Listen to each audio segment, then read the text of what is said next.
And we're off. Episode 15. 16. Oh my God, 16. 16? Jeez Louise. Just Luke show here with my brother Daniel, Ivan. So we were talking about something, and let's just segue into it first. We're talking about the whole farmhouse look, right? Like the whole, Danny, what set this conversation in motion? Before the show just started, just having a laugh because I noticed your wife does the whole farmhouse look, and she knew exactly what I was talking about. Because I was saying my girlfriend's into the a certain style in the house, farmhouse, boho. I don't know. We don't live in a farm. I have no idea. It's white color, some black, little wood color here, and it's just like whatever. I'm not an interior designer. I know if it was up to me, it'd just be like empty and black. Yeah, what'd you say you called it? Boho? What the hell does boho I have stand no for? idea. Like the whole farmhouse thing is crazy to me. Like I don't design anything in the house. My wife does everything. She doesn't let me do anything. Like the kitchen, bathroom, everything is her design. She likes to pretend like I have a say or take or whatever. Oh my God, that's me. Same place. I have no say in anything. Hey, what do you think, this or this? And if I say the wrong one, she goes, no, I like this one better. I'm like, why'd you ask me? Holy cow. Like every single decision is like that. Like, oh, you like this one or this one? If I say the wrong one, she's like, no, I like this one better. Don't you like this one better? And she tries to sell me on it. I'm like, no, I don't like that one better. And guess what? It's whatever she wants is what she gets. And I'm fine with that. I know. It's just funny how like they make it sound like you're included in the decision-making process. included. No, you're not. We're but, not you know, for me overall, it's okay. It's fine. We're not included. And it's just crazy. The whole farmhouse. Like, why do you want our house to look like a barn? Like, you don't churn butter. You don't bake cakes. You don't make pies. Like, I don't understand any of this. Like, you hardly cook. Like, I don't get it. Like, farmhouse. No, we live in. I don't know. We live in the metro in Phoenix. Live in the suburbs, you know. We live in the suburbs. Like, no, it's just it drives me no crazy. animals in the backyard other than it's like our dog and it's like we don't have cows, we don't have lambs. We have an HOA. Like, come on. Barns don't have HOAs. Like, farmhouses don't have HOAs. And like they live in rural areas, dirt roads and stuff, listening to country music, driving a beat up Chevy. Like, no, we have Hondas, gas efficient cars. Like, come on. Like, but it's funny how you say that. But yeah, our house. It's funny how you notice that stuff when you buy a house and your girlfriend tells you, "Oh, I'm gonna do this and this," and then you come to my house, you're like, "Oh my God, you guys have the same stuff." And like the other night when your girlfriend was here, like, "Oh, Danny, look at the ladder. See that ladder there?" Oh yeah, we have to get a ladder now. Now you have to get a ladder with blankets. Like, who created that? That is like the biggest waste of space. Like, why would I need a wooden ladder and put a couple, was it towels or blankets on it? It's like, what purpose does it serve? It has like, no purpose. There's towels you're not allowed to use. Like, that sounds very oxymoron to me. I was like, the purpose of a towel is to dry your damn hands off. You're telling me I can't use it after I wash my hands? What else am I supposed to use? It's Do all my visual. shirt? Like, it's all visual. It's all like in the bathroom. I can't use those washcloths. Like, the hell are they hanging there? It's all visual stuff. I barely caught on about throws, right? The blankets you throw on your Oh my couch. God, we have a ton of those. Like, But now it's like the ladder is to hold they're not called throws anymore. It's blankets. oh, the blankets? No, they're just extra blankets for looks. You don't pull those off. Heaven forbid you grab one of those blankets for yourself. It's over. Like, you just ruined the whole folding process or whatever it's called. It's just like throw pillows on your thing. Like, what's the point of the throw pillow? Heaven forbid that I put my head on one of those and try to relax. She catches me sleeping on one of those, blue, I get smacked in the face. You know, these are just for looks. I'm like, what the hell are they? Fluffy though, it's comfortable. It's like, who's here saying, "Oh, look at that nice throw pillow"? Who's making that judgment call? No one cares. No one really cares. Like, why do we have this? I mean, the only time is when she shows off, like, "Oh yeah, this is our bedroom," and you have 60 freaking throw pillows on there. Oh, that looks so cool. And the women are always like, "Oh, I love these," and like every guy's like, that is a waste of space. Yes, it is. Think about it, at night, you're just throwing them on the ground. How's it practical? You're not using practical. it. It's not being utilized. It's not. But it's funny how that came to thing. You know, we started talking about that right before we went live, and I was like, no, let's keep talking about it because that's our house is all whites and blacks and browns and all agreeable grays. This color, I guess. I don't know. Agreeable gray. Agreeable gray is the color that she wanted. Agreeable to what? Yeah, Agreeable to and what? then the big, what would you call it? baseboards, big white baseboards, oversized baseboards, We just got a table that matches that farmhouse look with some chairs for the dining room. So it's just like, it has to be that style. Yeah, and then you do the whole wood wall. You have to do a wood wall and all this stuff. It's like, what? Wood table, yep. It's like so defeating. And then next year, some new style is gonna come out, and you're gonna be like, oh yeah, it's changed. The couches I have in my house, we have throw pillows on there. Yeah. And half of the throw pillows matches the ottoman. The ottoman, we have no real practical use for it at all. No one does just there anymore. for looks. Yeah. I get like I don't even rest my feet on it because we have reclining couches. Yep. So they're wasting space, huge waste of space. We're gonna put a tray on it. Apparently, trays is a big thing for. Yeah, trays, and then like decorating. Like you've seen my wife, she has a couple of trays. I'm like, oh my god. We serving with butlers now. It's like one tray's on your island, so it's like a centerpiece kind of thing. And it's just like, oh my god, just get a cootery board or whatever they call it, chuttery boards. Charcuterie boards. I know what you mean. Where Yeah. it's like cheeses and grapes. And I'd rather have meat. cheeses and meats and grapes on there, and I'll just eat that every time I see it. But no, yeah, I get it, but it's for looks, It's home style, interior design. It's not my specialty. It's just funny. It's freaking expensive. That's all I can say. It's expensive. Right? It is expensive. Yeah. So what are we starting off with today? We're talking about sports. I think we're going to go with like predictions. All right. These are last year's. Looks like these are Yeah. last year's, right? So everything with an Let's X go, made the Let's playoffs. go division by division first, and then we'll go. All right, division by division. Let me make sure if the audience can see this. Let me zoom in much more. I think that's good. So we'll start with the AFC West. Whether we'll see a similar Yes. win-loss ratio, like who will still make the playoffs, who I- won't. Like basically, right now AFC East, we're looking at the Bills won that division because they won 13-3. Will we see that again next Don't you season? think the Jets are good for 2 to 3 extra wins this year? Why? Because they have Aaron Rodgers. Yeah. I think he's there to sell tickets. I think they can. If it's like the exact same way with like Brett Favre, I don't think they're gonna make it to the playoffs. Well, Brett Favre made the playoffs with the Vikings, I think one season out of the two. and they had that one crappy loss against the Saints that they should have. They made that rule that both teams get one set of downs because of that game, because the Saints got the ball first, scored, and they won. And it was game over, and the Vikings never got a shot at tying or going up. So I don't know. Bills for sure, they're gonna win that division. They're just hands down way better. Dolphins are a big question mark, So Jeff Rustin watching this, Matt Sharps and all you, Ricky, all you Dolphin fans, year after year after year after year. Oh, it's our division. It's our. I mean, you're almost as bad as Cowboy fans. It's not gonna happen. It's just not gonna I think happen. it'll be the same. Bills first, Dolphins second, Patriots third, Jets fourth. Last in I that think division. the last two is gonna. I think the Jets will flip flop the Patriots. Okay, I can see that. So that's how that division is gonna end up. So let's go Wow. AFC North. So okay, so conclude. Bills takes that division. Bills take that division, 100%. All right, yeah, AFC North. Last year was the Bengals. Ravens made it to the wild card, then went Steelers, and then Browns. What do you I think the division ends up the same, except the Browns lose more games. So I think it stays the exact same. Yeah, I agree with you there. Bengals look really good. Ravens are good, but they're not going to be number one. Steelers are mediocre. 9-8 team, and the Browns are going to suck, and that's it. That one's easy. All right, let's go down AFC South. So Jaguars, who took that division, don't win. Titans, Colts, and Texans. I mean, I'll let you start. I think Titans, Jaguars, Colts, Texans. I think the Titans. So Titans and Jaguars. Yeah, switch. flip flop. I think Titans can win that division. I think so too. I was thinking that too. I think Will Levis is going to surprise a lot of people, and with D Hop there, I think that'll help them out. I think they have enough to win that division. It's still a weak division, but They'll win at 9-8. Titans should win. Yeah, it's a horrible division. They should win that division overall. That's- I mean, Jaguars can still take it.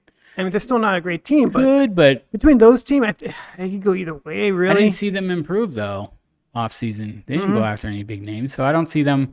I can True. see them being maybe tied with the Titans, and Titans have the tiebreaker. I don't know, but they're not. It's a weak division. It's the worst division right now, and it's the worst division in the AFC for sure. Total football, we'll see when we get to the NFC. Yeah, poor Texans. Yeah, you guys suck. So AFC West. I could see just the Raiders and Broncos flip flop. Okay. The Chiefs are hands down the best team in that division. I don't think they'll win the Super Bowl. They're not my pick to win. Because I think they finished third in the AFC behind the Bengals and Bills. Yep. Chargers, still a good team. Chargers are a good team. They'll definitely be a wild card team. Yeah, they'll definitely be in the playoffs.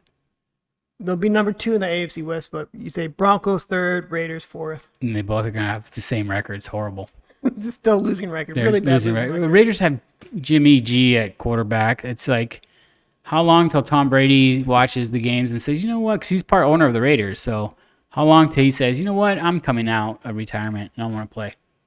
All right, so that's It's AFC like the West. second coming of Jesus if that happens. So the NFC. So we'll start with NFC East. Wow, that division is going to finish the exact same. I think the Eagles are for real. I think Jalen Hurts is a stud, so I could see that being the same way. Yeah, Cowboys. I mean, look at that record. 12-5 is I didn't. a good I record. remember that. Yeah, That's a good record. It's just the Eagles are that much better. Eagles are that much better. I mean, only by 2 games against the But Cowboys. the Cowboys just need to get in the playoffs, and anything can happen in the playoffs. So just because they don't win the division doesn't mean they don't have a chance to win it all. And last year the Giants went to the playoffs. At 9-7, I wouldn't be surprised if the Giants passed the Cowboys to the number 2 spot. I'd be surprised. Be surprised. Not outside the realm of possibility, but It's I think it outside of could my happen. realm. Daniel Jones is not the greatest quarterback. It's horrible numbers. Washington Commies still. Well, they're going to change their name. They just got sold, so they're going to change. I heard Red Tails, Red Hogs, or something. They'll be changing the name. I think they have to. Oh, I saw another one. Washington Football Club. I think it was called. I'm surprised they weren't going to keep it something Native American. Nah, it's supposedly the Native Americans. I think it's just. I don't know what the whole story was. I can't comment on that. Maybe some Redskin Like I fans get can. it, Redskin. I mean, we can't have a team called Black Skins or White Skins or Yellow Skins. Okay, I get that. Yeah. You think they'd be like, let's do something a little bit more proud Yeah. Native American, but I guess not. NFC North. The black and blue division, these guys beat up on each other. Vikings will not have that great of a record like they did last year. Okay. I think, and honestly, I'm telling you right now, Lions go to the playoffs. Ooh, I you think they'll take that division? No, I don't think they'll take the division. I still think the Vikings will win, Okay. but there's a small chance the Vikings finish second and Lions win. I just think the Lions will take a step forward, and I think the Vikings take a step back, but it's not enough to flip-flop. So somehow the Lions takes a wild card spot. Yeah. Okay. Packers third. No, and the Bears fourth. You think Packers are going to do worse than the I Bears? think they're going to take major step backs with Jordan Love. I think Green Bay is going to have some miserable seasons coming up. Miserable. I think the Bears take a big step forward, and I think they double their wins to 6, at least. 3-14 is horrible, and the Bears are better than that. Come on. Yeah. Yes, they are. So thinking Packers will be last. Interesting. Okay. I think it's going to stay the exact same. Mm-hmm. I could be wrong though. NFC South. The Bucks won at 8-9. Look at the point differential was negative 45. Everyone had a losing record. That's Holy the worst. cow, that is a bad division. Buccaneers will have a new quarterback, obviously. Will they win the division? No, I think for some reason I see the Saints winning that division. I think Derek Carr gets revenge and wins that division. It's not going to take much to. No, it's one win. Everyone's record is almost the same. I mean, look at their point differential. They're the best point differential, negative 15 in that division. The Bucks had the worst point differential and they won it all. That's pretty sad. That I is pretty just sad. noticed that too. Yeah. So I think Saints, Falcons, Panthers, Bucks. I think Bucks finished last. I was just gonna say that. I think you hit it dead on to what I was gonna say when you just switched. Yeah. Yeah, I think Saints could take that. Not easily, but I think they'll just miraculously be the number one in that division. And I mean, even if they win by one game, I still think they win the division. But I think they'll have a winning record. I think they'll be 9-8 at least. I think Derek Carr will make that big of a difference. Okay. He has a chip on his shoulder. He wants to prove people wrong. And it is what it is. He does come off as someone who's playing the game with passion. Oh, he's a good quarterback. He just didn't have the right pieces I don't know what it was, but right organization. I don't know. We'll find out. If he does horrible, then I guess the Raiders look awesome for doing what they did. And last, NFC West. God, the Cardinals suck. I look at that and I just look at I their still numbers. think they're gonna be last. Look at their home record. Oh my gosh, 1-8. That means if you're a season ticket holder, you've only won one game. You went home 1 out of 9 times as a winner. You left there disappointed. 8 times you left there spending disappointed. a lot of money. Oh my gosh. That's what, I have zero desire to go to a Cardinals game this coming season. I know it's gonna be a slaughter every time. I think I'd rather drive 4.5 hours to Vegas and watch a game there for the experience than a Cardinals game. 49ers will win. Seahawks Rams can go either way, but the Cardinals dead last. I don't know. You think the Rams are really gonna pick it up? They went all in last year to win that 2 Super years Bowl. ago. Or 2 years ago? Yeah, they gave up a lot, but you'd rather win that one Super Bowl and then go 10 bad years because you got a Super Bowl. Mm-hmm. Or would you want to be playoff bound every year and never get to the show or never win? Like, you'd rather people forget real fast, though. Forget what? That you've been there? Mm-hmm. Yeah, look at the Bills. They went 4 times in a row and they couldn't win it. You have to win one. You win one, it's like awesome. No question anymore. Yeah, no one questions you. It's kind of like the Cardinals with the Steelers. They should have won that game, but they lost. But is that a situation where the head coach could get fired? I know it's not like the NBA where you can win a championship and then 2 years later you get fired. I don't know. Cardinals, they're expecting them to do bad, so there's no pressure on the coaches. There's no pressure. You want to There's only upside, right? There's only upside plus, but they already have it marked down as we're gonna lose anyways. Mm-hmm. So do we have like that mock draft anywhere? Let me pull that up.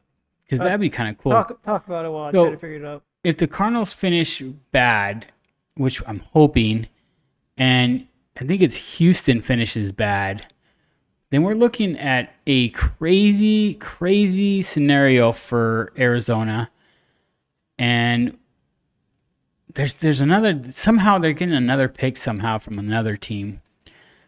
I forgot what team it was. So they might have 3 top 10 picks. But it's not even 3 top 10 picks. They might have the first and second pick overall. And we talked about this before that, obviously the first pick is going to be Caleb Williams.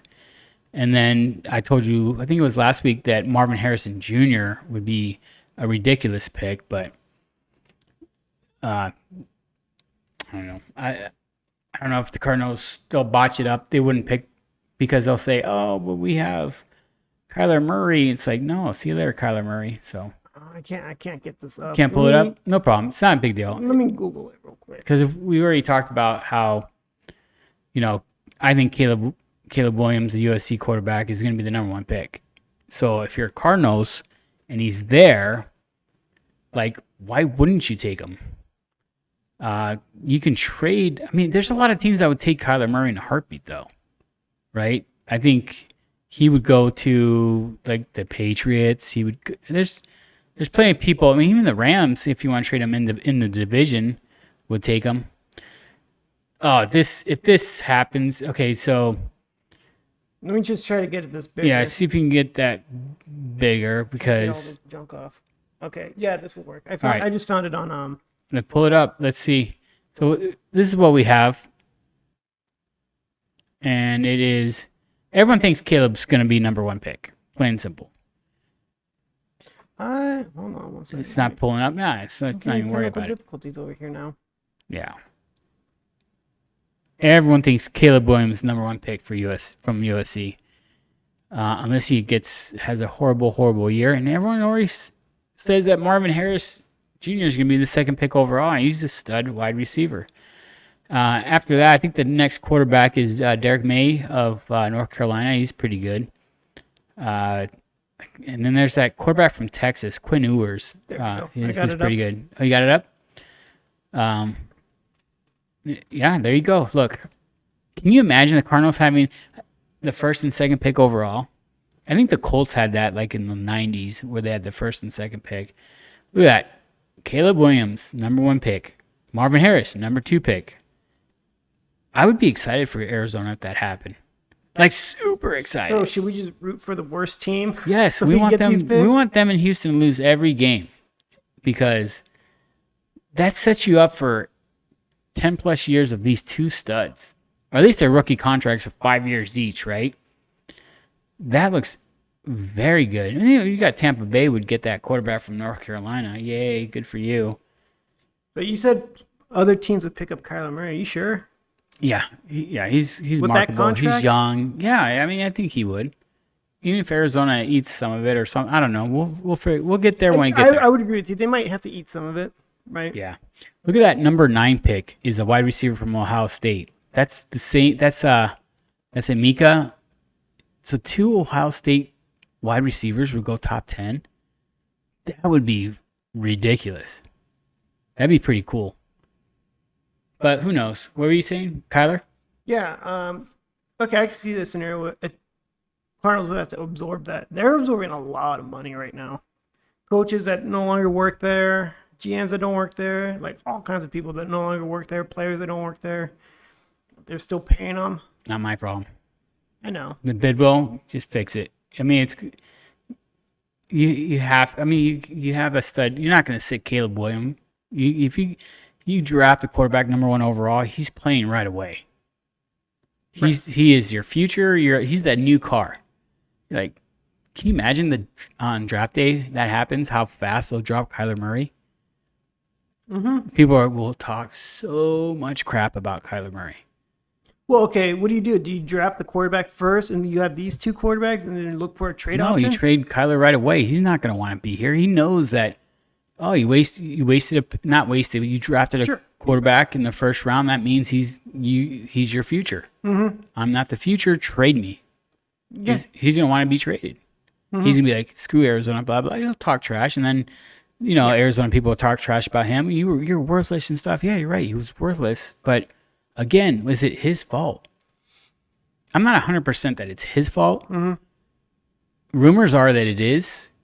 Teammates supposedly in the locker room saying it is. He doesn't put enough effort into training or being with his teammates, whatever it is. Did you hear a lot, besides Kyler Murray, other teammates say negative things about Cliff Kingsbury? Yeah. I've heard some stuff of Kyler Murray, sure, and other players. Not as bad, not as much on Cliff as it is not as much Kyler. As Cliff, but right? I think people are mad for Cliff having so much faith in Kyler. Right? Sure. And then when they don't see it reciprocated on the field or his training, mm-hmm. and a big part of it too was D-Hop not practicing every day. And if you're there and you're like, well, D-Hop was on the train until he started noticing things falling apart, and he's like, "Why am I a part of this?" Yeah, he turned quick against the Cardinals, and he said a lot of things, mm-hmm. cryptic messages on Twitter and stuff. That's on you, dude. Like, once you do that, I mean, yeah, the team has they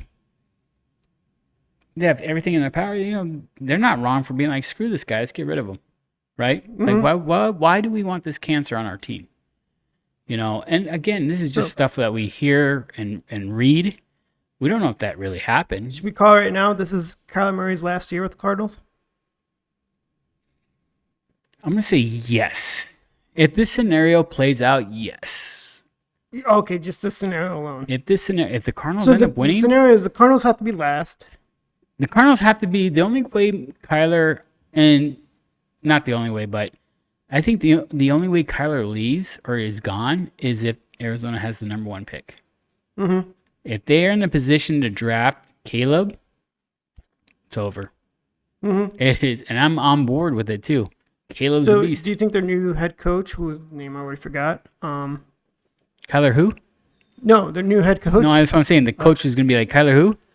Well, no, I'm saying, but The new coach would pick up well, here's Caleb. the thing: if the Cardinals have a terrible record, would they fire that head coach? Because they've done it before. You can't because they're going to have a terrible record. They know they're going to have a terrible record. Mm-hmm. So they have this coach. Well, maybe it's an excuse to get rid of this coach and go after a big coach after. That could be the case. It was like a puppet coach or something. He's a puppet coach.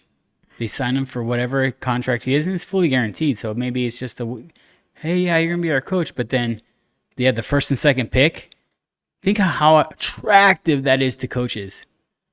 Oh, I can go to Arizona, which is nice in the wintertime, and coach and have the number 1 pick and possibly 1 and 2.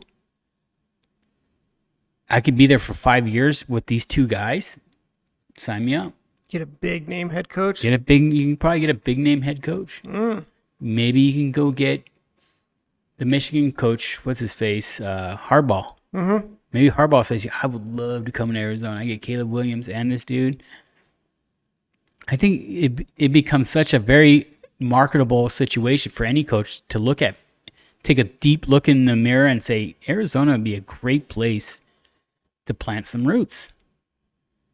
But the coach that they have now, I don't think you go into, unless I don't think you go into this phase of Arizona football with this coach if you have this scenario in front of you. It's a dream scenario if you're a Cardinals fan. It's hard to say because it's Jonathan Gannon. I had to research him. He has a 5-year contract. Oh, he's not going anywhere. He's not going anywhere. Yeah, that's a tough one to fire a guy, right? Because Gannon's I like Gannon. He just came from I like Gannon. He just came from the Eagles. Yeah, he's a winner. Maybe they just know. We know that this next year is going to be tough. So we're just going to start measuring you year 2. What if they're tanking on purpose? And they're like, "Hey, we're going to tank. Don't fucking try. Sorry. Don't try hard.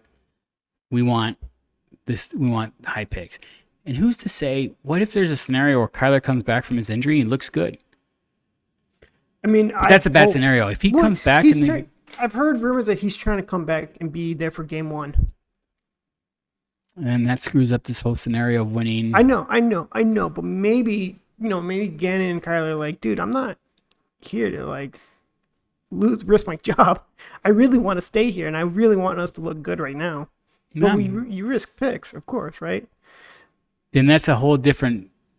If they have a mediocre record, it's like they can still. Houston's going to suck anyway, so they're still going to have a high draft pick. Mm-hmm. So maybe the scenario is they have the second pick still, and at the 10th pick. So you stay with Kyler, you draft the wide receiver Marvin Harrison. So then you have something to look forward to. At the 10th pick a defensive lineman and go from there. Maybe that could work. Yeah, I mean, there's definitely possibilities. It's just we anticipate a very bad season. It's going to be a bad season. Right. It's like... We hope it's a bad season. We're hoping for a bad season because we want good picks, but at the same time, there could be a possibility where the coach is like, "Nah, I want to win now too. I got the job to win now, not next year." I mean, Kyler maybe has a chip on his shoulder. I hope so. What if the front office has a different viewpoint? Let's lose. Mm-hmm. Let's lose and get these guys. You can see what happens. I'm sure they are just ready for anything. Like, if we start winning, great. If we start losing, okay, we're prepared for it. Yeah. Well, we'll see what happens at the end of the year. Anything else on the NFL? No. Early prediction, I see Eagles going back versus the Bengals. Okay. Could be the Bills, but I think the Bengals. I think Joe Burrow's just a stud. Let's pull up. Lionel Messi is playing in the MLS. And I know you're not a big soccer fan, football, if you ask my son. That's a big deal. He had a big, $200 million a year contract to go play Saudi Arabia. He didn't want to. He went to Saudi Arabia, was like, nope, not for me. And he decided to take his family to Miami. They went to Miami and they loved it. There's a big Hispanic culture there. They could speak Spanish and, his family's comfortable. He had a game, his first official game against Cruz. I forgot what team it was. But in the 94th minute, tied 1-1. This is what happened. Can we pull up the video? Yeah. I have it here. Here it is. Messi. There it is. That's what you pay the guy to do. And keep in mind, this team is horrible.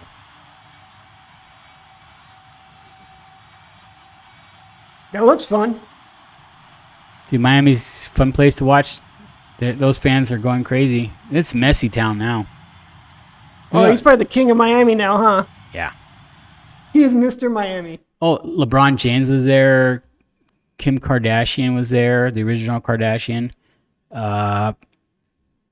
Serena Williams was there. There's a lot of people celebrities that were at that game. And I saw it. It was amazing. It was a great goal. I'm just gonna scroll through Twitter. I signed up for Apple TV and didn't realize that you have to sign up for Apple TV and the season pass. And I'm like, gosh, that's how they get you. They double dipped on you. They double dip. I don't know if I want to pay for that. But it's MLS soccer, so it's not the greatest. But it's exciting. You have the greatest football player maybe ever, next to Pele. I mean, he's here in the United States playing on David Beckham's team because he's part owner of that team, which is kind of cool. I do like those black jerseys that they have. I'm going to have to get one. Those are legit. You think soccer is really this is their moment to actually get a fan base in the United States? Small fan base. It's not. It just won't grow here. I mean, they could be like they could take over. They could surpass the NHL. I can see that. Oh yeah, as like a number 4 mainstream. Pickleball past the NHL, dude. That's no. It's so did it really? sad. No, I'm just saying how we don't. Because the first, what would you argue? Number 1 is NFL. NFL by a long shot. Okay, number 2. NBA. What about MLB? MLB or NBA? I think NBA is just NBA basketball champion. Like the playoffs, still pretty exciting. I mean, 1, 2, and 3 is definitely those 3 sports I just mentioned. I'd go NFL, MLB, NBA. NBA. I mean, NBA is still up there too. I mean, now number 4 is racing. Technically, NASCAR's not bad. It is up there, huh? NASCAR, Formula One. Formula One. There's a big fan base. Formula One in the United States. I know it's NASCAR, but NASCAR here. F1's not that big compared to NASCAR, but NASCAR's big. NASCAR is really big. I mean, the number 4 NHL, NASCAR, or it could be soccer, right? Could be soccer. There's things that we have here that. So other countries have what's called relegation and promotion because they have different leagues. Ryan Reynolds, and I think it's Rob McElhenney. They own an English Welsh team called Wrexham. And if you're like a top 3, top 4 team, you get promoted to the next league, right? If you're in the Premier League, you can get demoted, and obviously you lose a lot of revenue and stuff.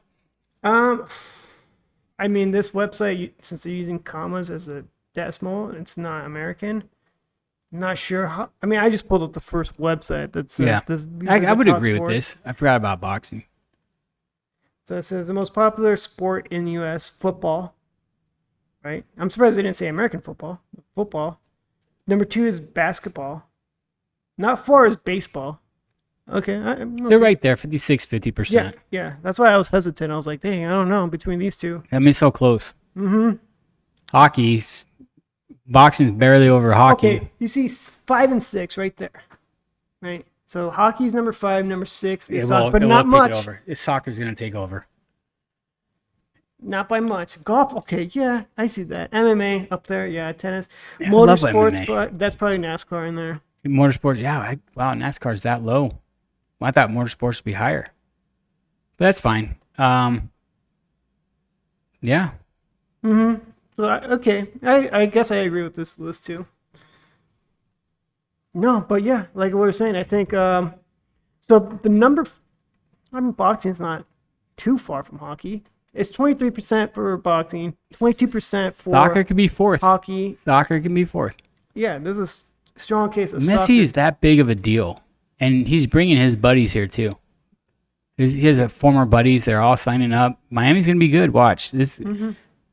I think it's a big deal. I still am holding hope that Cristiano Ronaldo goes to, and plays at LAFC.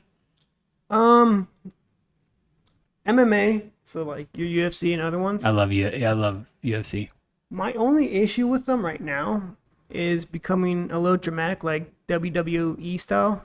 where Kinda, they but not talk- as bad. I'm not like I don't like the talking crap at all, but of course that hype it builds hype. People love the drama. McGregor stuff. Yeah. I don't like it because it's not professional. Yeah. It's a bully aspect for me, and I don't think that's a good thing to promote. But it's a karma thing too. When you get beat up, when you try to. Oh, people beat it. want that karma. Oh, I love it. I get it. I love seeing people get karma. When karma comes after them, right? Yeah. It's like when people loved it when Conor McGregor lost. You felt good about that one. Yeah. I mean, did you thought he was a jerk? I mean, I love Conor McGregor. a lot of people love him, but is He's it because he's a hilarious. jerk? Yeah, because he's a jerk. He backs it up too. Oh, I mean, he wins, right? That's why wins. he wins. But He's not- I don't want the jerk to be winning though. That's the thing. I But want he's people not as strong anymore. He's not as hungry because he's loaded. well, he's loaded. Yeah, he's so rich. But for me, it's like I like it when it's like respectful. Like you're respecting the sport. You know, people handshake, Yep. congratulate each other, stuff like that. Especially with like boxing. But the whole smack talks, I mean, leave that to WWE, man. true. It's not for me. I don't think it sends a good message for young kids. Yeah. What else we got? Anyway, I digress. Did you want to do your review? Well, I saw this and I was like, whoa. Hold on, let me zoom in. This thing I have a video. Like, it's a good movie. It's a good movie. Sound of Freedom breaks 100 million in revenue. That's amazing. It's an independent movie. No, there's not. I mean, whatever. I think Angel Motion Picture has this. It's an independent movie. That's a lot, and they didn't have that many screens, compared to other movies. It's still it's crazy. It beat out Indiana Jones. Like I thought Indiana Jones coming out, like a lot of people would go see that. Mm-hmm. I don't know if it's like this whole woke thing with Disney. I'm not following it, so I don't know what is going on. But Disney movies have not done well in the They don't theaters. have like new creative content anymore. The milking Indiana Jones, people are probably just tired of it. They're reanimating things to live action. They don't have anything original anymore. So I get it why Disney is kind of tanking on their content as far as movies. It's just trying to hit people in the nostalgic way. Yeah. With like I think it's Little Mermaid that came out. I don't know if that did well. I heard it I heard did. it did okay. Did okay, but it I can didn't look it do up real quick before. it didn't do the numbers that I thought it was gonna do. And the Disney came out with the Toy Story space guy, whatever, with Chris Evans, I think, and that didn't do as well as they thought it was gonna do. But if you look at like the Little Mermaids, look at the box office, like how much did that make? The live action, because I know the cartoon did about 235 million. The live action did 117. That's not great for Disney. No, not for Disney actually, because I'm sure they spent a lot of money. 117. That's it. Hold on, let me look that The up. Sound of Music or the Sound of Freedom already did better than that. They did bad overseas. I get it. Yeah, it's gonna do bad overseas. Well, they opened with 95 million. Oh, then it did way more than 90. That's a great opening. Yeah, I mean, That's a great opening. No, so they did good. I don't know what their budget was, but I think that did awesome. I'm trying to find what their total. Okay, worldwide, 555 million. That's a lot. Yeah, I think that's a That's success. a lot. That's a success. The Little Mermaid has grossed. I hope it's not together, the cartoon and that. No, no, it just shows almost 300 million in the U.S. alone, and Canada. Everywhere else, 260. That did well. That's a win for Disney. Mm-hmm. I'll watch it on Disney Plus. I'll watch it. Disney You Plus. know, it's a fictional thing. We talked about that. It's Yeah. fictional. It's not a big deal. Well, a lot of people said it was still woke. I think there's a confusion what that term means. Well, I think it's like kind of like, oh, if you don't like this, you're racist. It's like a go-to kind of thing, right? Oh, it's Sure. woke. What's woke about it? Mm-hmm. Because a fictional character is black? Like, come on. I can understand if they did it like the Revolution and they had George Washington as a black guy and Benjamin Franklin as a Hispanic dude. That's woke, I guess. Mm-hmm. If that's woke. We still don't know the definition of woke, right? I remember when I first heard the term woke, like years ago. It was about being awakened about the things around you. Like the government is screwing you over. These companies, these shadow companies are screwing you over. They're getting your money. They're doing these deals. You're being distracted over small things. And then the terminology just changed over time to small petty things that doesn't matter anymore. But we're so fixated on those small issues that we're distracted by everything else. Yeah. I think that's a good... So now woke is today means something entirely different than what it was when it first came out. I would agree with you, I guess. I'm still not 100% on the term because I feel like when someone says woke, it's always a different meaning or a different subject or whatever. Yep. But Sound of Freedom is a good movie. Go check it out for what it is. Staying on the topic of Disney. Oh, yeah, let's do this. I always like talking about movies, so what are we talking about now? So we're talking about Marvel movies. Let me show this. I guess this is for Phase 4. How did you like? Apparently, Phase 4 ended for Marvel movies. I did not know this. I thought they were still in Phase 4 because I always thought Marvel movies, the phase ends with an Avenger movie. I guess that's not true. But Phase 4, starting from Black Widow all the way down to the Guardians of the Galaxy holiday special, not number 3. Oh, the holiday, the TV. Yes, the TV show. So, how did you like? Oh, it breaks it down films and by television. The year, right? I mean, yeah, and the TV shows associated with them. I mean, I'm gonna try to zoom in more. In case the zoom in audience is more. trying to see it. I went too far. There we go. There you go. That should be readable. So, going down the list, like Black Widow. Did you watch that? Liked it. You liked it? Okay. I thought it was good. I thought it was okay. Not too bad. That was a good movie. Shang-Chi? Yep. Same feeling. Pretty good. Eternals? Disappointing. You're really disappointed? Not really disappointing, but it could have been better. It was all right. Yeah, I mean, I went to the theater and watched it. It was all right. Okay. I mean, when we're comparing it to the other two, yeah, it was all right. It's definitely but the standard of a Marvel movie. no, If not you're as comparing great. it to the If you're comparing it to all movies. these, the whole universe, it's one of the worst ones. Okay. Yeah, it's just, it is what it is. Spider-Man No Way Home? I liked it. That's the multiverse one, right?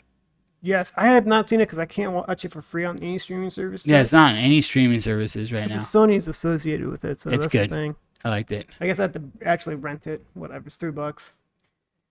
Doctor Strange in Multiverse of Madness. How did you like that? I liked it. It was entertaining. It was good. I liked it too, Yeah. honestly. Thor, Love and Thunder. Liked it a lot. It was good. Me too. Very enjoyable. I did not see it. I still get to watch it. But Black Panther, Wakanda Forever. Not as great as the first one. It was okay. Okay. It's just hard because of the circumstances, right? Mhm. The actor died. That was tough. Then outside the films is the TV shows, right? So like WandaVision. Great. I liked WandaVision a lot too myself. First 2 episodes were slow, but then it picked up, which was great. I guess they're just trying to explain They had things. to build it up. Yeah, They had I to get build it. it, right? The Falcon and the Winter Soldier. Good. Not as great, but it's okay. It's good. Okay. Loki. Loved it. It made me like Loki a lot. Like, great character. The Loki show is great. I thought it was great. One of my better TV ones was, I actually looked forward every week to watch the Loki series. That's cool. That was a good one. What If? Dude, it was great. I thought What If was a great animated series. Like, super hard to do it live action. They could do it live action, but just keep it like that. What if was a great concept. It's just and a great. I think it's a great TV show for what Marvel needs to do is keep What If on the TV streaming because it's just cool. It's a completely different thing, right? It's if it wasn't Captain America, it's Captain Britain, whatever, and it was the girl. It's really cool that they did those shows, and I hope to see more because I really enjoyed the What If series. Okay, this is where I was kind of phasing out into phase 4, like kind of stopped watching it, not caring so much. Next is Hawkeye. How did you like that? It was good. It was entertaining. You know me, I'm not the biggest Hawkeye fan when it comes to comics, whatever. But I thought it was good. I like Jeremy Renner too, so I like how they brought in the girl, and it's a good show. There's the guy who they think is the bad guy in this in Hawkeye plays Lalo Salamanca on Better Call Saul. Great actor, great actor. If he Better Call Saul when he comes into the show is the best part of Better Call Saul. Best part. Okay.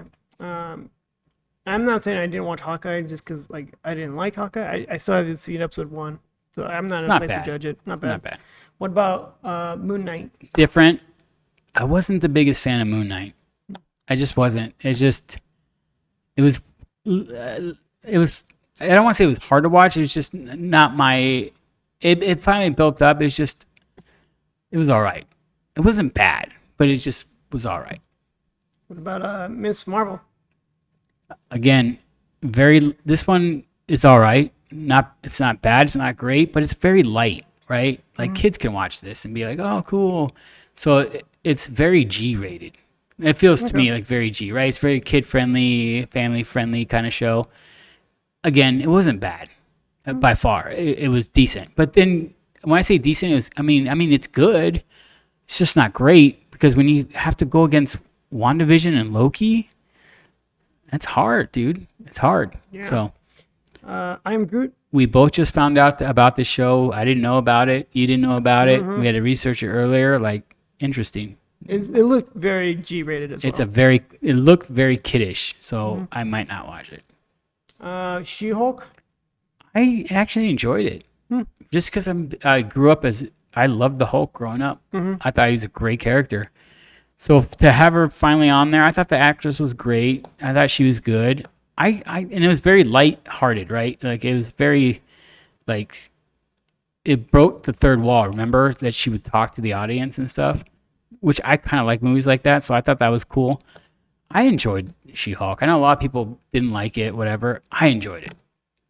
You think a lot of people didn't like it because it felt like forced feminism? Yeah, I could see that. But they brought back the Abomination. I liked it. I enjoyed it. So, okay. I mean, I haven't seen a single episode either. Maybe I'll get to it eventually. Next was what was it called? Special presentation. So, Werewolf by Night. Loved it. Have you seen it? No. Great. I think it's just one episode. There's a comic about it, and the comic's pretty cool. But when they did it, it's in all black and white. It is so well written, and I think all the comic book fans that read the comic will enjoy it, and they'll enjoy it. I really liked it. I was surprised how much I liked it. That's cool. All right. Guardians of the Galaxy Holiday Special. Very, very holiday special-ish, right? Like, it did not feel Marvel-ish. It didn't feel like a Guardian of the Galaxy show, right? Movie. It was very, very PG. It was very Christmassy, whatever you want to call it. It was all right. Now, going through that list, how did you feel about Phase 4? I guess there's more TV shows than there were movies. Yeah, I think they went because that was the big TV whatever, and people are saying it's being cheapened. Marvel's being cheapened because they have all those shows. But to be honest, you still watch them. You know, maybe some are great, some are good, some are okay, but I still watched them. Besides I Am Groot, I mean, I have no complaints. I think they're well worth watching. Let's see. So now that Phase 5 has started, do we have a list on Phase 5? There is. Yeah, they're on Phase 5. Let's pull it up. See what Phase 5. Apparently, I didn't know this. I thought they were still on 4. They started with Oh yeah, Ant-Man. yeah, Ant-Man. Okay, so there's two movies that are already out. Ant-Man and the Wasp, which was okay. Compared to like Marvel movies, it was okay. It was just better than Internals. Like it wasn't that great. Mm, It is what it is. It wasn't that great. I because they had to go quantum in the whole quantum realm. You know what? I'm gonna watch it again just because the first time I was like, I don't know what it was. I just wasn't wowed. Like, okay. it just wasn't for me. But I watched it. What about Loved Guardians of it. the Galaxies 3? Loved it. I thought it was great. I loved it. I thought it was, dude, it was great. I didn't think I would like it. I was like, what other storylines do they have? But it was good. It was really good. Is the movie The Marvels out? No, it's coming out That's coming a out. couple Okay. months. So That's gonna be interesting. then there's going to be a Deadpool 3 Next year. next year. That's gonna be great. Next year, Captain America: Brave New World. Interesting. Is And then is the Falcon Captain America now? yeah, Okay. and then they're gonna have Thunderbolts. So they have 3 movies coming out next year. Still have the Marvels. Blade's coming out in 2025. That's I don't amazing know. that Blade's gonna be incorporated into this universe. Yeah, which is cool. So are those gonna be vampires now? Now you're gonna have Blade and Morbius, maybe. Like that's gonna be interesting. I didn't see Morbius. I liked it. Morbius is pretty cool. Morbius wasn't even on this list, huh? Or was that a PC? No, it's a Sony. Yeah, it wasn't on the list because Spider-Man was on there. So it's completely Sony?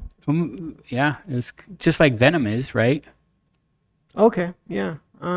So like different universe probably type thing, huh? Yep. TV series. So Secret Invasion. I think this is it for the That's TV out. That's series. out right now. Are you liking that? Not a fan. No. No, it's so slow. It's killing me. There's one episode left. I'm like, dude, so far it's It's just not exciting.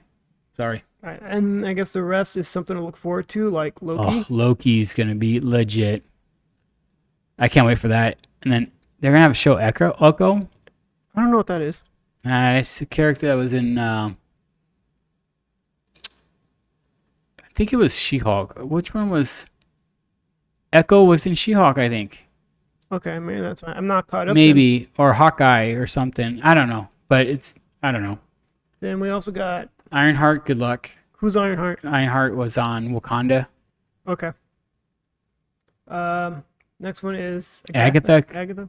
Interesting. Well, you never Governor know. of Chaos. What's that one about? WandaVision spinoff Oh, WandaVision. can be Agatha. Oh yeah, the main villain. Okay. Yep, the main villain.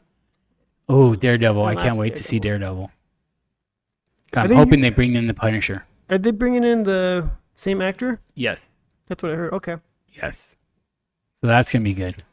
So interesting. Everything that taking place in the CW, Daredevil is No, a it's different universe. No, that's DC. Is CW. You're thinking Netflix. Netflix, yes, the Netflix one. Yep. Okay, so that's it for Phase 4 and Phase 5 of Marvel. So, Yep. I mean, between those two phases, I mean, were those phases spectacular? Or like, No, not. I mean, they're all right. It's worth watching, but it's not. I think we're just going through a different phase of television. Right? Like when you bring out a product, it's always exciting, right? But the longer it's out, how much more story is there? Right? how do you get people jolted again? Like Secret Invasion, like you have a ton of superheroes and none of them are in the show. Like, come on.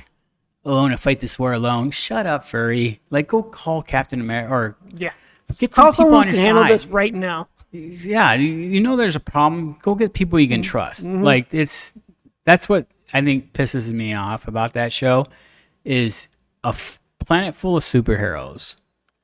Carol Danvers, like people who can actually do stuff, and you're not calling any of them. You're not calling any favors. Like, come on. It's not realistic, so it sucks. Yeah. So, other than that, did you watch any of the Patrick Bet-Davis with Anthony Weiner? Some, but it was Some. I've heard a lot more than what I was able to watch. Mm-hmm. Heard it got pretty wild. There was an intense part. Wanted to show you. Let me know what you think. Cause how much do you know about Anthony Weiner? Just he has a funny last name. He was a congressman. He's the one that got busted, right, for Yeah, something. he got busted. A lot of Democrat political officials do. But this one was from New York, and these were the days of like when Twitter was first coming out, and he accidentally, I think he sent like a tweet by accident, mistaking it for like a text message to some chick, because he was flirting with like a lot of girls apparently. But one of these was to a girl who was underage, and Did he know she was underage? that I don't remember. I'm sure someone in the comments will say something, but he got busted and did like about 2 years in jail for it. Oh, So- wow. He went to jail. Yeah. Wow. Okay. That never happens to Democrats. Before the whole scandal and all of that, though, he was really smart, really great at debates. Like, he was a very powerful figure who stuck up for a lot of issues. So it was really tragic when he fell. It was really tragic. But America loves seeing people fall. Yeah. We love seeing people fall from grace. Do we love seeing good people fall or bad people fall? Both. Mm-hmm. Because, I mean, you could say, no, we don't want good people to fall, but there's the other half that want them to fall because they're associated with a different party. Mm-hmm. You know, they're like, haha, look, you guys are evil. You know, which sucks. But they wouldn't fall if they didn't do something wrong, right? Right. Do you want to see this clip? Yeah, let's do. I mean, we got time. Let's go ahead. So this one was with Patrick Davis. So let me. Big fan of Patrick too. Yeah. Like he has some good shows. All right, let me just play some. Let me know when you want me to pause. All right. The way you defend Hillary Clinton, I wish you was when it comes to politics. You're so close to that family. So what do you think between the two was a better politician? You think Bill's a better politician? Hillary's a better politician? Particularly. Okay, she's a better strategist. She's more strategic. She is a classic moving where she's potted kind of public official. Yeah. Everything that she has been given to do. I watched her, as a rookie elected official coming to New York and become an amazing senator. I watched her at Secretary of State. She blooms where she's potted. She knows government well. She's smart. Very, very smart person. But I can tell you that it's hard. I think it's hard for her to get her sea legs, being the first woman to candidate of a major party. It was hard for her to get her sea legs in the framing of Bill Clinton's wife. There was a lot of things. A lot of challenges she faced that you and I would not face on the campaign. She's a good person. I do. So, You can pause it right there. I mean, what do you think of the Clintons overall? Like, did you think the Clintons were good politicians at the time? For the safety of my family, I love the Clintons. Oh, okay. I think I was too young to really know. Well, Bill Clinton was Like the Bill. one where he brought the country to a surplus, so we're no longer running a deficit. We finally got it to a surplus. Things look prosperous. Yeah, that's what I remember is under Bill Clinton, we were doing well, right? So I have nothing, I mean, the guy, what was it? He got a blowjob or something? Yeah. I mean, By what was her name? Monica Lewinsky. Monica Lewinsky, the whole thing. Who Dave Chappelle would say is the most famous cocksucker in the Yeah, world. he is. But is that his only mistake, you think? I mean, there's some other ones. I mean, wasn't he like Was he impeached? for the BJ thing? Yeah, but he wasn't kicked out of office. He got impeached for a BJ? Wow. And what was the thing with was it Yugoslavia or something? That was I think Kosovo at the time. Yeah, I think Bill Clinton, from what I can recall, was a good president. Mm-hmm. Besides that one scandal, which I get it's a scandal. Economically And everything else, I don't remember we things being thrived, right? bad. Yeah. People weren't calling for his head, so he just got head. But I thought Bill Clinton was good. and like Hillary Clinton. Hillary's a different story because I have my theories on Hillary because she won the New York nomination after JFK Jr. died in that plane crash. It's coincidental, but how does that happen? Like, his plane went down. Like the dude knew. What are the chances now, right? Come on. Flying is safer than driving, they say. And JFK, like Jr. always knew. Well, he was a pilot too, or something. He knows what, what's in his plane, fuel, this and that. And then for him to crash right before they elect, that New York seat, and he was way ahead of Hillary too. Like he was gonna win. He had it in the bag. People loved JFK Jr. And then he died. Hillary got in, and that's how she started her reign in office, which is it's crazy. So if we had a what if in real life, not just in Marvel, like what if JFK Jr. still lived? Yeah. What if he was president? So. Not Obama. I think JFK Jr. was on the fast track to be the president. So. All right. Let me keep playing this. Yeah, go ahead. And we, not the fact that we're interviewing you, we kind of crowdsource with the audience what questions you want to ask, and then our research team will go and say, hey, is there any credibility to this or not? And we don't waste our time. So, hey, we're having Anthony Weiner. Great. So you have to ask him about Frazzle Drip. Go look it up. Oh, this video is a deep fake. That has any credibility to it on what happened with Hillary Clinton. Nope, we're not going to ask. What's Frazzle Drip? I have no idea. We'll look that up later. We're playing this now, like our audience will be able to listen to it, right? Like Yeah. there won't be any problems. What is Frazzle Drip, I think it's called. Basil? There it is, Frazzle Drip, all one word. A rumored dark web snuff film showing Hillary Clinton long-term sexual Ew, it's a Clinton thing. Okay. a conspiracy thing. Okay. Something about conspiracies. Okay. I won't entertain it any much longer. No, let's go. Keep going.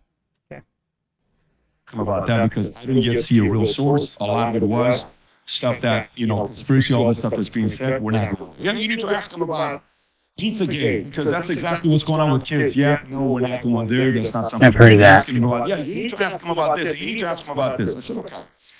What are these things that they said we have to ask you about? To be fair, it's Bill Clinton officiated your wedding with Uma, your wife, if I'm not mistaken. You've been very close, and your wife, is it still wife or is it ex-wife? I think it's separated since 2017, right? Separated, we co-parent Jordan, or And she was a right-hand person.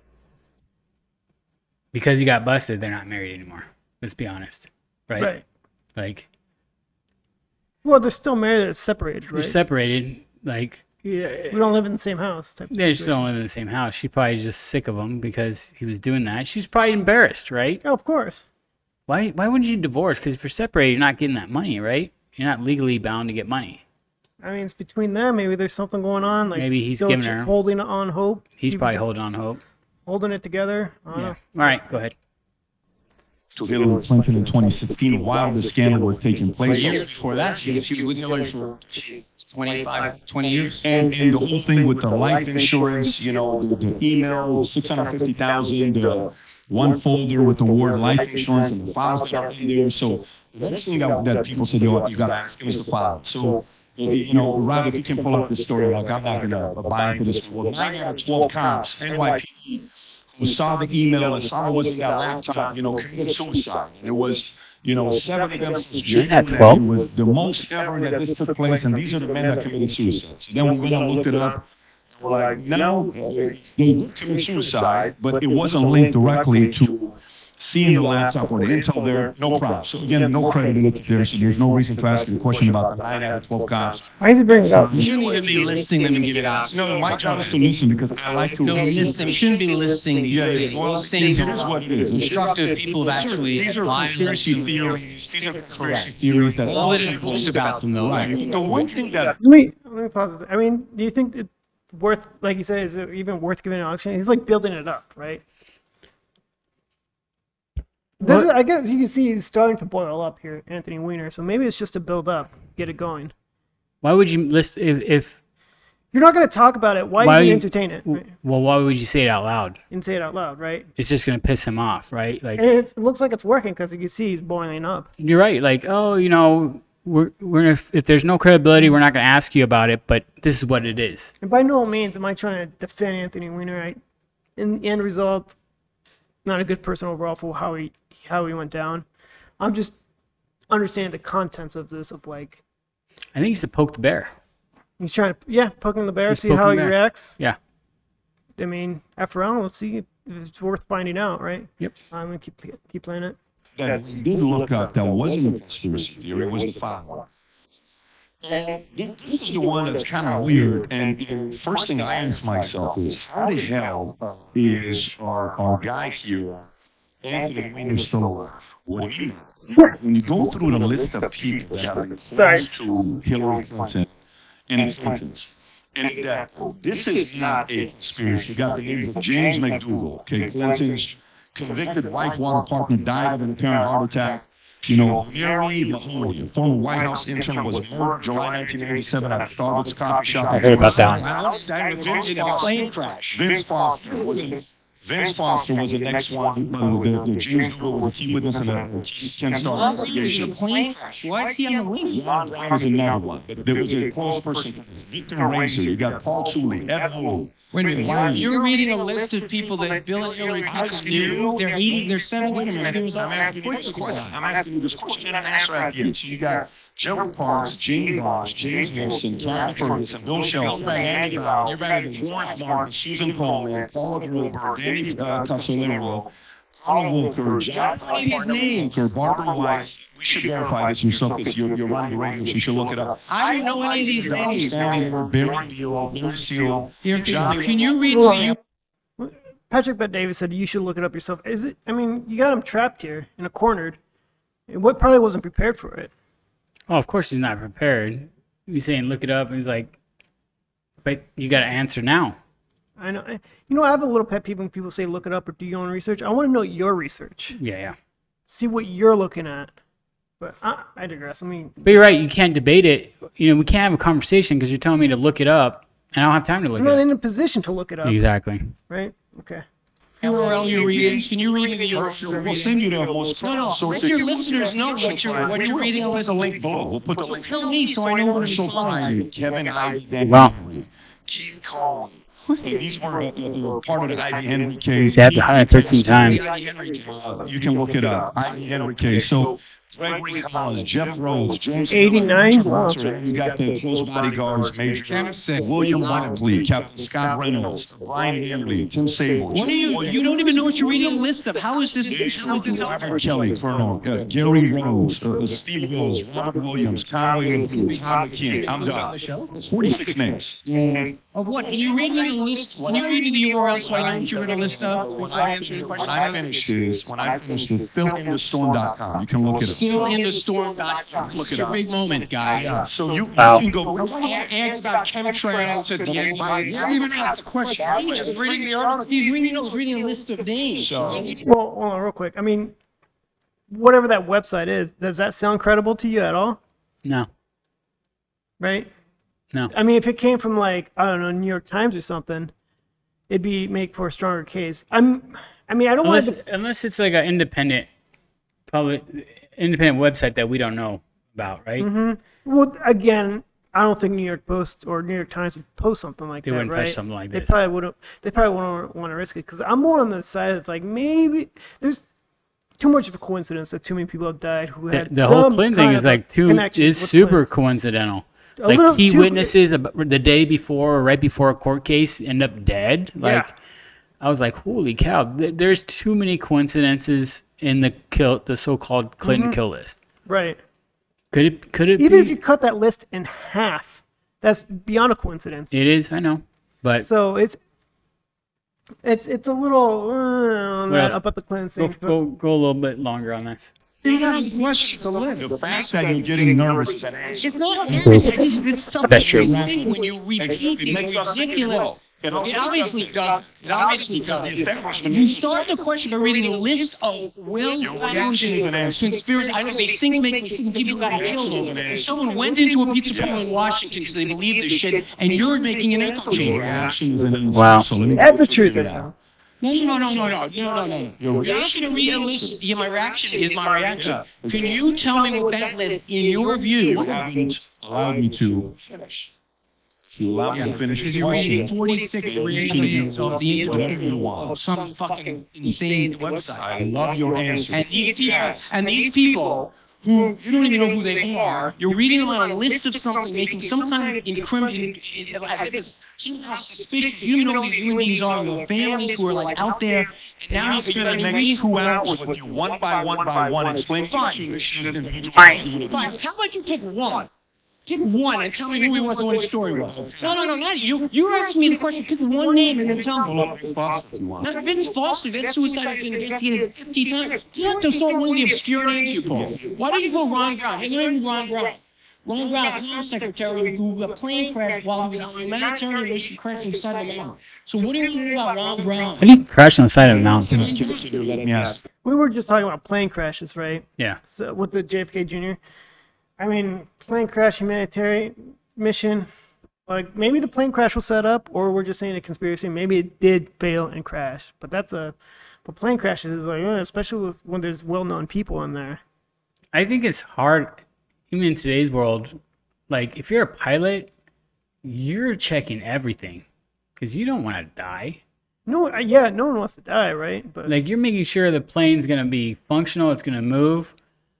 And if there's any, I mean, you're trained to crash land those things. yeah, but this is through mountains. It's hard to get a safe crash landing on those. There's some areas where you're just flying. Yeah. It's just you're gonna die. Unless everyone has a parachute and they could jump out. But, yeah, I mean, that's a tough one though. Super tough. That's a tough one. No, listen, it's a conversation. No, have a conversation. I'm sorry, I'm the host. You invited to a podcast. I'm the host. I want to ask you a question. I didn't see Your reaction is always an answer. I know. I am infuriated by people who drag other people's names who are powerless. You're not powerless. No, these people. That's the problem. That's the problem. Wow. That's the people who have power to do. People who do that, I don't appreciate. I have the power to read a list of some strangers' names. Use the DOJ and other things to control. That's not the DOJ. Yeah. DOJ didn't make this list. They're both going at it. Listen, it's basement. You're reading their names as if they're incriminating in some way. That's bullying. And I stand up against bullying. You can ask a question and reading a list and you refuse. Now you just move on. Because I expect you're reading already. He hasn't even asked you. How did you know the question? Pick a name. I'm going to ask you a question. Reading some people who probably, and there are some of those people that had military titles in front of them, and you're dragging their That's name. even the You're point. dragging their name That's through even the the point. You should be ashamed of Your yourself. families would want to know. Because you got a pocket. Your families would want to know. So, conspiracy theory podcast, conspiracy theory that 9 people read. You find some guy, People read. and then you go from Ron Brown to some obscure officer that used to protect Bill Clinton, who passed away. May he rest in peace for his service. All of them rest. And you are dragging them into some wacky conspiracy theory. Make all of them rest in peace. So here's the question for you. Because millions of people are not convinced Hillary Clinton was Again, with the other people. including myself. Boom. If you want to do that, Yeah, I'm not put the question I'm in your not worried own. about Don't try to make it about some boys who put up a website. Put it in your own words. Here's a question for you guys. It's a very simple question for you. So, how is it when you think about other candidates, okay, everybody has a stereotype. You have a reputation whether you like it or not. What's your reputation? Your reputation is you like to take underage girls, and you like to talk to girls, and you sending pictures of your dangling. That's your reputation. Whatever you do, anything about it. Adam has a reputation. Adam is a playboy in Miami. Better get back to that list of strangers you read on the Yeah, I'm getting back to it. Tom's got a reputation. His reputation is a man who... And right now, your reputation is listing strangers who served in the military and dragging their I names. have a reputation to ask tough What are you questions and talking? listen people like you off. That's my reputation. Including dead people who want me to stand up for. Oh, trust me, we are standing up for them more than you are Let's standing see. up for them. Let's see. You better get back to that list. You can bring clear some people's names today. My question for you is, how is it that in the last 50 years, we don't have a single candidate? Everybody has their own. John F. Kennedy was a playboy with Marilyn Monroe. Trump, Karen McDougal, Stormy Daniels. You know, George Bush linked to 9/11 and weapons of mass destruction. Bill Clinton linked to Arkansas women, all this other. Everybody has a reputation. How is it that the reputation that follows them is people close to them die? Why is that a story that many people believe in? Why is Howard, are the Clintons in their 70s yet? You don't think I can make a list of other people who are 70-something years old and say this person died, this person died, this person died? Hold on. How come they haven't done that with Bush? You Well, okay, let me pause it there. This is my second time watching this. Yes, they made a list for the Clintons, but has anyone even tried to make a list for the Bushes, Obamas, or anyone know. else, Great right? question. So I wonder if that's the thing. And the contents of Anthony Weiner here, I'm thinking there's two things that could go either way. One, Anthony Weiner's melting down defending this because he probably knows he could get whacked by the Clintons. That's a strong possibility. That's why he's so defensive about this. Yeah. Or two, maybe he's heard so many conspiracy theories that he knows are full of crap and he's sick of them. It'd be like our dead grandfather. May he rest in peace. We believe he died of natural causes. We start hearing conspiracy theories that like someone he knows, powerful, people make conspiracy theories that they intentionally gave him cancer or poisoned him or something for a different cause of personal interest. Like, would that bother you? Would you want to look into that? Or do you think I would look into it.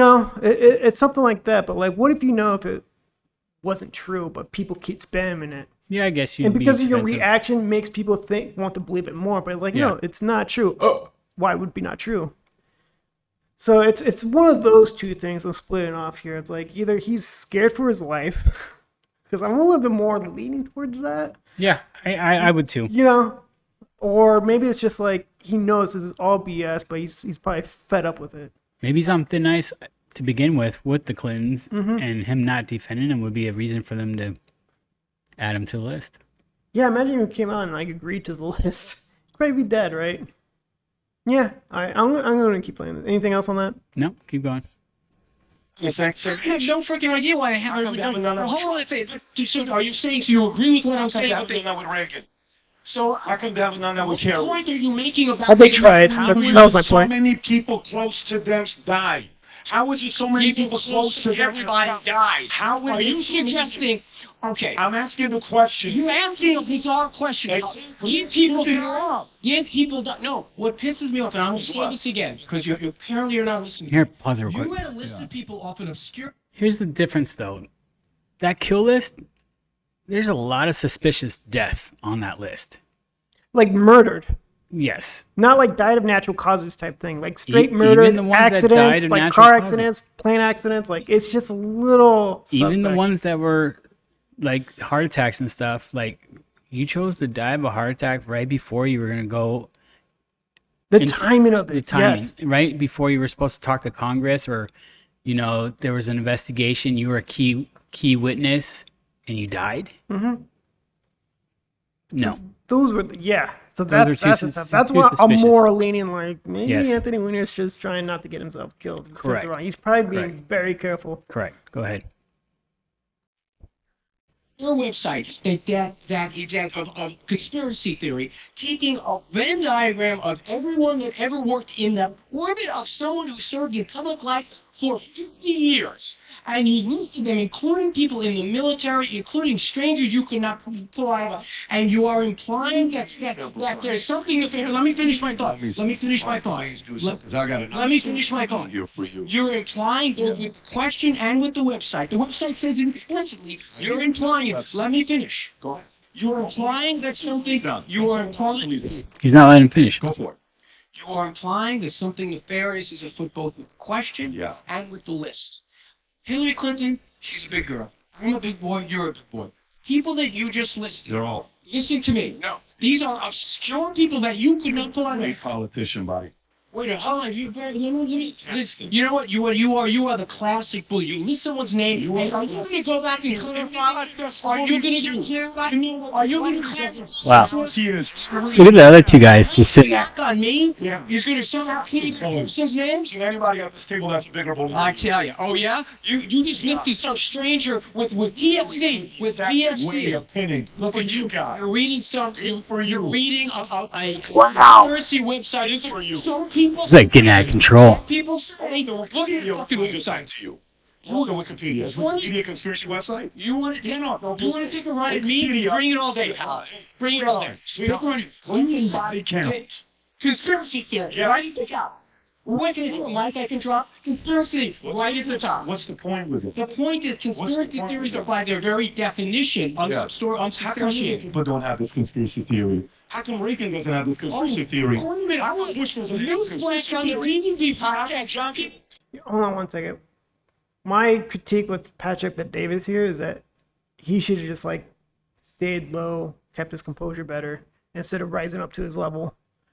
Because I'm more siding for him in this. I think he's getting angry. But yeah, the anger. Yeah, he's also getting angry. He shouldn't. Yeah, right. He should have just stayed calm, but he couldn't because he stays at that lower level. Anthony's walking all over him. Anthony Weiner's like making himself look bad. Let the fire horrible. burn. Yeah, let it burn He more. looks bad. Doesn't have should have got the ticket. Why do they though? Some of the stereotypes are true. Like you have some reputation. It's true, some of it. Some of the stuff they say about other people is true. Stereotype, that's a made-up story about strangers. How come others don't have that made up story? People it's all over the internet. Give me another body count with another president or candidate. Do you really think that someone is... Do me a favor. Do you really think... Barack Obama body Do count. you really think... Oh, you want to get that? Go. Why did you have Barack Obama not born in this country? By the way, where was that podcast? You guys do that one? Yeah. Never Hi. Hi. I don't know what people saying. There's a lot. There's a Wikipedia thing on it. Anthony lost it. He's going to People are strangers to you just reading this stuff, and I think out of deference to them, Dark human. out of deference, settle down, pal. Settle down. No. You should cut that the angle you did. You should not listen to me. You're talking about this now. Oh, okay. You should cut that list out. Sure. You should still have the argument. You and I are good boys. Cut that list I'm not out. going to be cutting that list because the world. That's right. This is what everybody is. The world needs that poor person's family that you can't even name. Exactly. That some people say, what does it matter now? Some people say. What does it matter now? Some people say. Play that clip Famous again. podcast Play that hosts, clip some again. people say. Play that clip again. What does it matter now? What does it matter These now? people. What does it matter Change the now? subject all you want. Anyone who read that list, No one is changed still the waiting for you to come back. You realize why some people. Apologize to those You people. realize why some people. You should apologize to those people. You should say, Wow. those people, listing those people on some obscure website as if something about their death was shrouded in some kind of a mystery, dishonors their memory. Now, if you are Hillary Clinton or Anthony Weiner, that may sound fine. If you are some person who has one of these jackasses on the internet showing up at their doorstep, say, tell me about the death of your father, how did Hillary Clinton? We had someone walk into a pizzeria in Washington with a gun because of assholes like I've that. heard that phrase before by other people. Play it again. Play it again. I'm just straight. What's the whole Benghazi? Look at the whole Benghazi. Due respect. The fact is, we have 4 dead Americans, whether because of a protest or whether because of guys out for a walk one night and they go kill some You Americans. disagree with your point here? Different. Play that again. Do you disagree with this Play point? from the 10-second mark. Yeah. Play it from the 1 second mark so we really get Right out there. there. Right there. Go on. Play it right Play there. it from the 1 second Some Americans. What's different? At this point, doesn't me. That's what you Yeah, got. let's hear it. What is Let's hear We're taking it very Let's hear it. Let's hear it. Do you disagree with your point? Of course I do. You do? Of course I do. That is whether it's a protest that came from Libya to that family. You know, To that family. And by the way, do you know why she cleaned the Republicans' clock in that hearing? Because she talked about how many times. clock. She ain't a president, guy. That's cleaning the clock. The American people clean her clock. The Benghazi hearing. Yeah. Why do you think she's not a president? Focus. Why do you The think Benghazi hearing. Yeah. You bring up slip, and then you want to change it to the let's look at your point. She into the Republicans. So going back to it, here's what you're doing right now, which is fantastic. You just need You don't conceive that, do you? a lot of people to go do their own due diligence. You just influence a lot. You can find utter. No, you Find out for yourself. I saw what you did by listing the conspiracy theories you're not going to ask about. I saw what you did. Those things. I'm sorry, that was dishonorable. That's which part is dishonorable? The list of conspiracy theory you know is bullshit, but still putting it out there. This thing, there's a lot of. I think people want bullshit. It's not true. Anthony's saving his life. Any media that you would ever read in your day-to-day life for that. Cite any. Don't call one of those people. How Can I answer a question, how Sam? would you produce? No, you make a point on responding to it. How many producers call up one of those families and tell them if they want to be listed in one of the conspiracy podcasts? You're so sweet for saying that. You're so sweet for playing this deceptive game. I gotta tell you from watching you Have you podcast, do that? I gotta tell you from This is not what you used to do, man. I'm sorry. It's funny. I texted somebody, should I give them what they're used to or should I whatever? And they said, just whatever. You know how I knew who you were the moment you walked here? You know how I knew who you You were? like me because I disagree with you. You tell me. We have too much in this house. Let me tell you who you are, guys. Media. Who you are. This is good media. This is getting good contact. This is who you are. You walked up here and you said, "What's your name?" I'm sorry. I shouldn't have done that. No. You said, "What's your name?" And then you say, "I call my friends to say, should I give these guys?" You know the name. You know the show. No. I was trying to put if you use your whole first name. Hey, so it's like I apologize. What's your name? I apologize. Above everybody else. I apologize. I didn't know if you used. And I was willing to give you fair I shake. apologize. You want stuff as an asshole. No. I apologize. Wow. I apologize. I didn't know if you used the short version of your name. I should have researched that. No, you didn't say that. You said, "What's your name?" I'd have to see if you would give me a hint of what you No. said. People do it with me when I do Tony or I got a Anthony. email I like you do, apologize. guy. You said, I "What's your name?" apologize. I said, "Patrick." Then you asked, "Do you prefer Cal or Patrick?" If you I'm knew my trying name to be- was Patrick, you would have eliminated one of the questions and you would have asked. So the point is, I was hoping you'd identify yourself. You're right. So he's mad about that. So, okay, that took place before this conversation. So, do you think he just held that grudge and I think- ready to hit him? I think maybe because Patrick's a big name. He's a big name. And someone like Anthony coming up to him and say, "Hey, what's your name?" Instead of saying, "Hey, Patrick, do you go by Patrick or do you like Pat?" I think the rest of this is just saying sorry about your name. There's like 30 seconds. Yeah. So, What'd you get out of that? it's my second time watching that, so it helped me like regurgitate that. I think, and not regurgitate, process that. Anthony Winter's probably just fighting for his life in that conversation overall. If I had to draw a conclusion for that, maybe there's things that's just got under his skin that he's just like fed up of hearing, doesn't want to hear it, doesn't want people to believe it. Maybe the list, maybe he probably has an understanding that he probably thinks the Clintons are the greatest people in the world. You know, they're with him in his political career, wedding and whatnot. So he probably has a different view of who they are and probably maybe ignores maybe some of the real dark stuff that the Clintons does. Because that list is a long list. And like I said, even half of it is still makes you go, suspect here. Yeah. And I mean, I'm trying to separate his reputation. Like, yeah, sending pictures to underage girls and stuff. Horrible. Well, he already paid the price. So Yeah, he went to jail. he's always going to Justice, have that. justice has been served. It's been served, but he's always going to have that cloud over him. And yeah, people, not just because he has dealt with justice, went to jail for it, people are still not going to forgive him. And I get it. I understand why. I mean, this is more. Maybe Patrick Bet David had a chip on his shoulder going into this podcast. That's why it's kind of more. He's boiling up to his level, which Yeah. I don't think he should have. Yeah, but we're all human. Maybe here's the thing. Maybe Mr. Wiener came up to him like an asshole, right? Sure, that's and was possible. like, I don't know him personally. Maybe he did. maybe he was like, "What's your name?" And it probably rubs Patrick the wrong way. It would rub me the wrong way if someone asked me that, knowing that you're on my show. Like, how do you not know my name? This is my show. You agreed to be on my show. So it would have been different if he would have said, "Hey, so what do you like to go by?" Is different than "What's your name?" What's your name is like, you don't know who I am. You think Hey. it was just a mistake how it came out? It could. It could have, It right? could have been a mistake. Maybe it's because people ask Anthony that, and and that's the way he just. Hey, what's your name?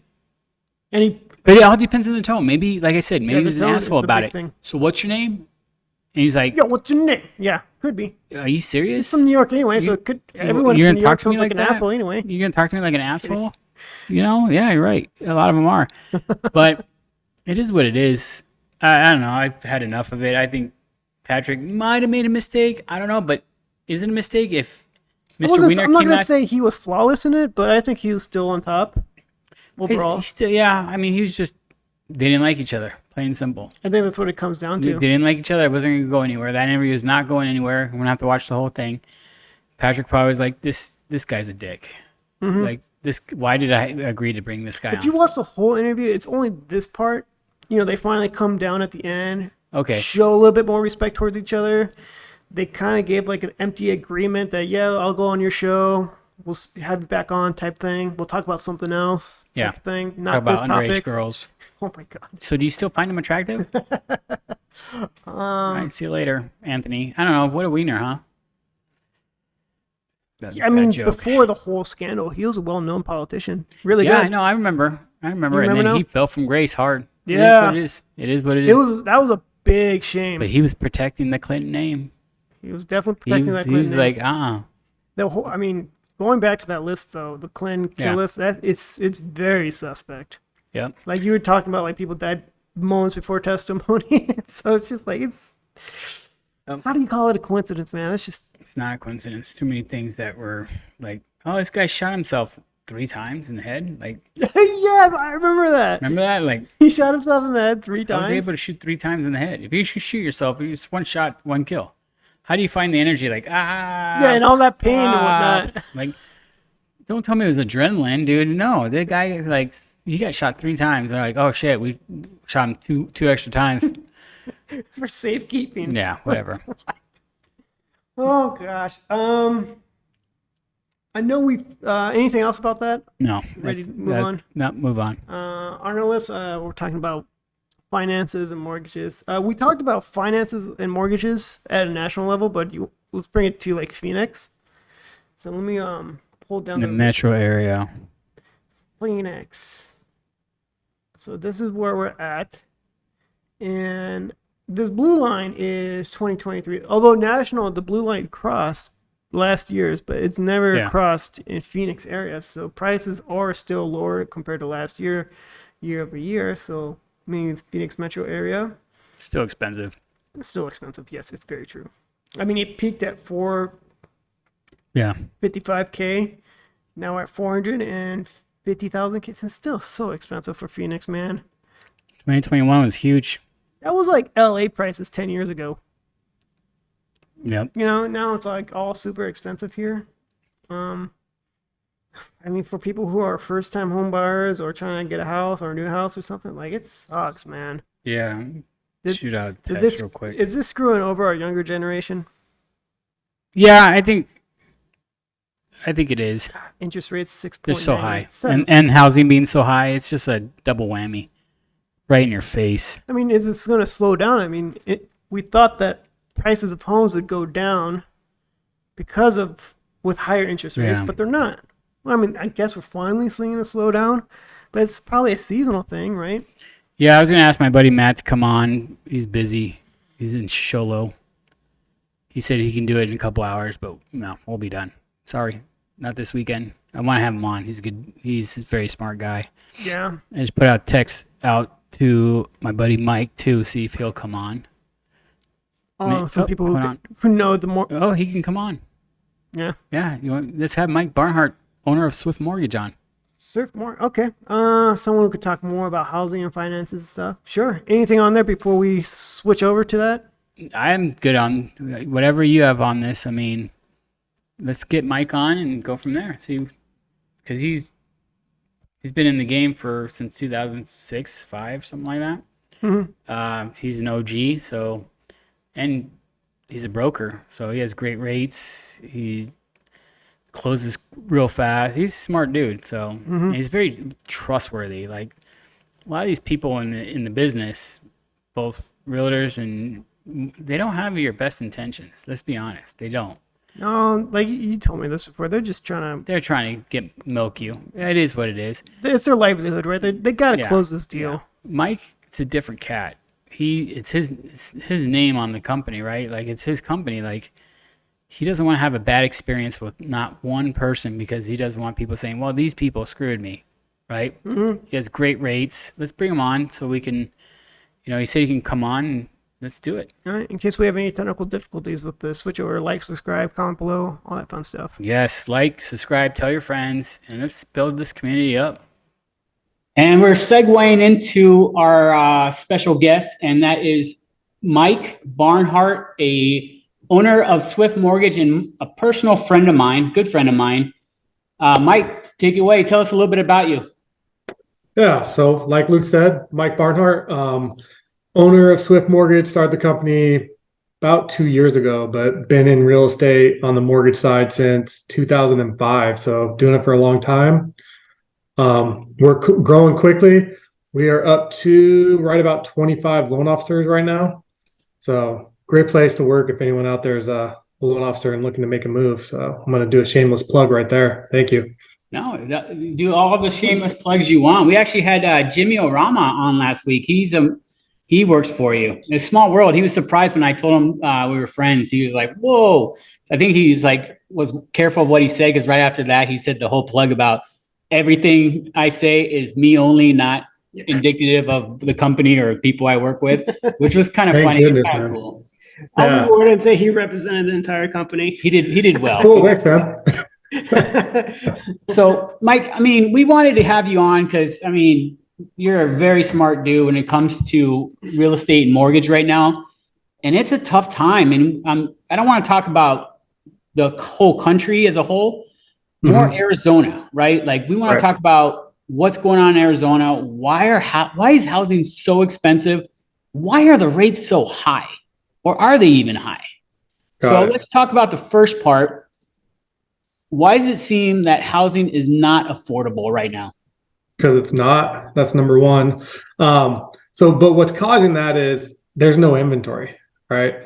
Even if builders doubled their current rate of building new homes, if they doubled that in 4 years, we still wouldn't be caught up to where we'd be at an even market. It's going to take us around 6 to 7 if they're able to double that. So with low inventory, it's going to cause just supply and demand right there. It's going to cause housing to keep increasing, going higher and higher.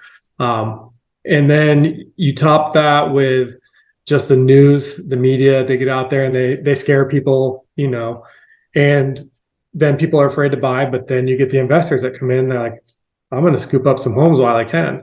And we're seeing that right now. We're seeing big investors, not just your normal, buddy down the road that has 4 rental properties. I mean, we're talking big conglomerate companies that are coming in and buying up a ton of the residential real estate here in Arizona. Who are those investors? Like BlackRock? You nailed it. BlackRock's BlackRock's the biggest one. Yep. Yeah. And do you think they're just holding on to those properties, renting them to the public, and then they're going to flip them when the market, goes back up? Or I just see this happening for the next 5 years. We're going to be stuck in this pattern for like 5 years because of what you just said about no inventory. Right. And no, we will be stuck in it for a while unless something huge happens. But I don't think they're going to flip a ton of them unless they have to due to their portfolio or something. But they're so big, they want to turn us into a society of renters.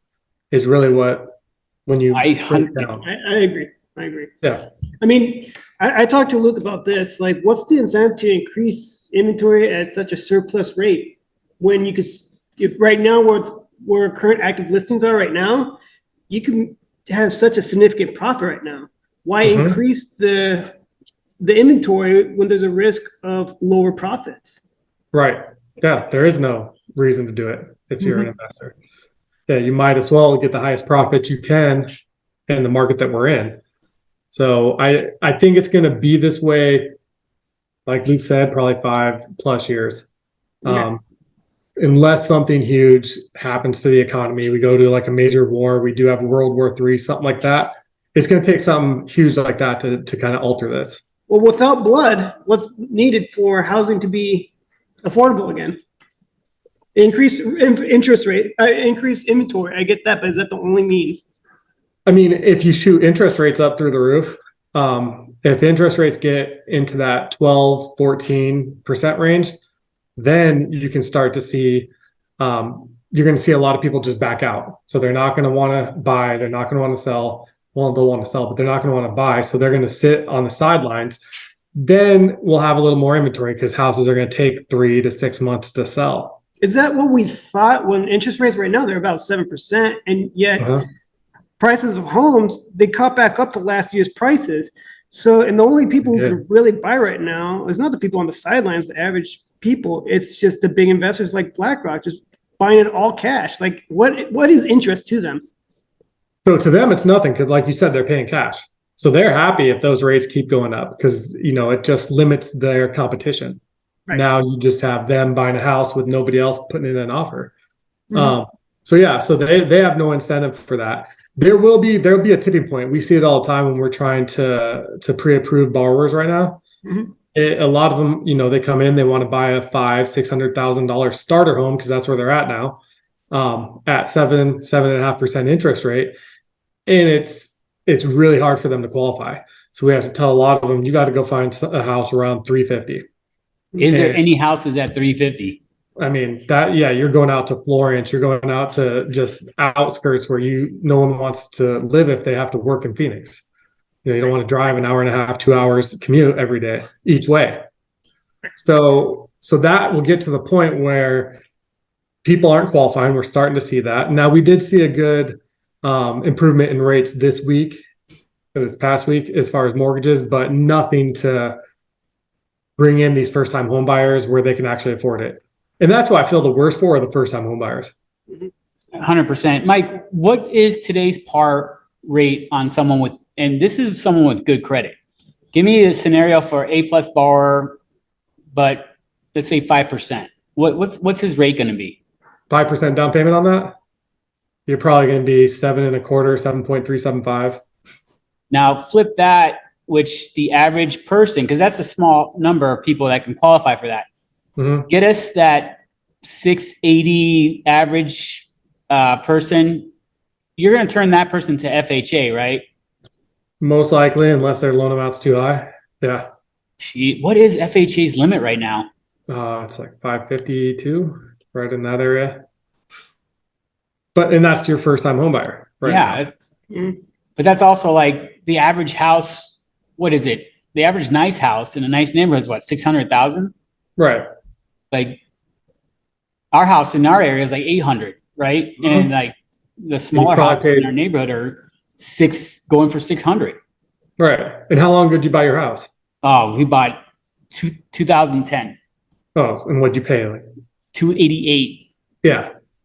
So that's the number one reason why people buy real estate right there. I bet you wish you picked up 10 of those houses back then. I should have. We had the means to do it back then, but we were scared. Well, the thing is, no one knew, right? No one did know. No one knew. No. Everyone thought the housing cap would keep going down and down and down, and it's basically almost worthless. Who would have thought it would bounce back up like it is now?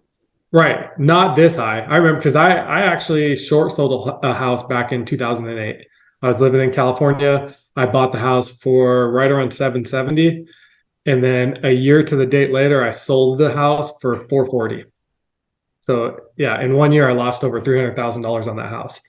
So that kind of put me, I guess, in the backseat. I was a little nervous about jumping back into investing in real estate for a while. And I think there's a lot of people like me that happened to that were afraid to get in. Mm-hmm. I mean, there's a lot of stories of people making money on real estate, but there's also a lot of people that have lost money on real estate, right? Oh, yeah. Especially the house flippers that, what was it? Not this last March, but the March before when the market started to go down. I have some friends that, they bought a house, they were going to flip it, but construction was expensive and it took a while for it to finish. And their house price, kept going down on them. Mm-hmm. And they sold at a loss because no one wanted to buy it, right? So do you think flipping is smart in this environment, or does it take a special kind of person to be able to flip right now? So I think it's still smart in this environment, but it depends. If you're able to get a good deal, if you know what you're doing, if you're able to use your own money and you don't have to go to hard money and pay those interest rates and points for hard money, then it makes sense. Make sure you have your own contractors in place, like everyone that can work on the house. But if you're a novice to it, no, I don't think it's a smart decision right now. I know smart investors who can look at a crap house, walk in there and be like, yeah, this will cost about $55,000. There's a lot of novice investors walking there like, I think I could get this done in like 20,000, and they're way over the head. Yes, you're right. And then there goes all their profits. They're upside down, Mm-hmm. And then also, do they have their real estate license? Are they paying real estate commissions to somebody else? I mean, that stuff eats That's up true. all your profits. Hey, for our investors, what you said something that some people probably are thinking, what does that mean? Can you explain what points are? Yeah. So 1 point is basically 1% of the loan amount. So to get the interest rate lower, you have to pay points. It's not linear, like 1 point gets you a quarter better in the interest rate, and then 2 points get you a half. It's not linear like that, where you just have to ask your loan officer how much it's going to be to get you that rate. And one of the things I always tell everyone, make sure you do an ROI when you're looking like how long is it going to take you to break even on buying points? Because a lot of times it takes longer than you think.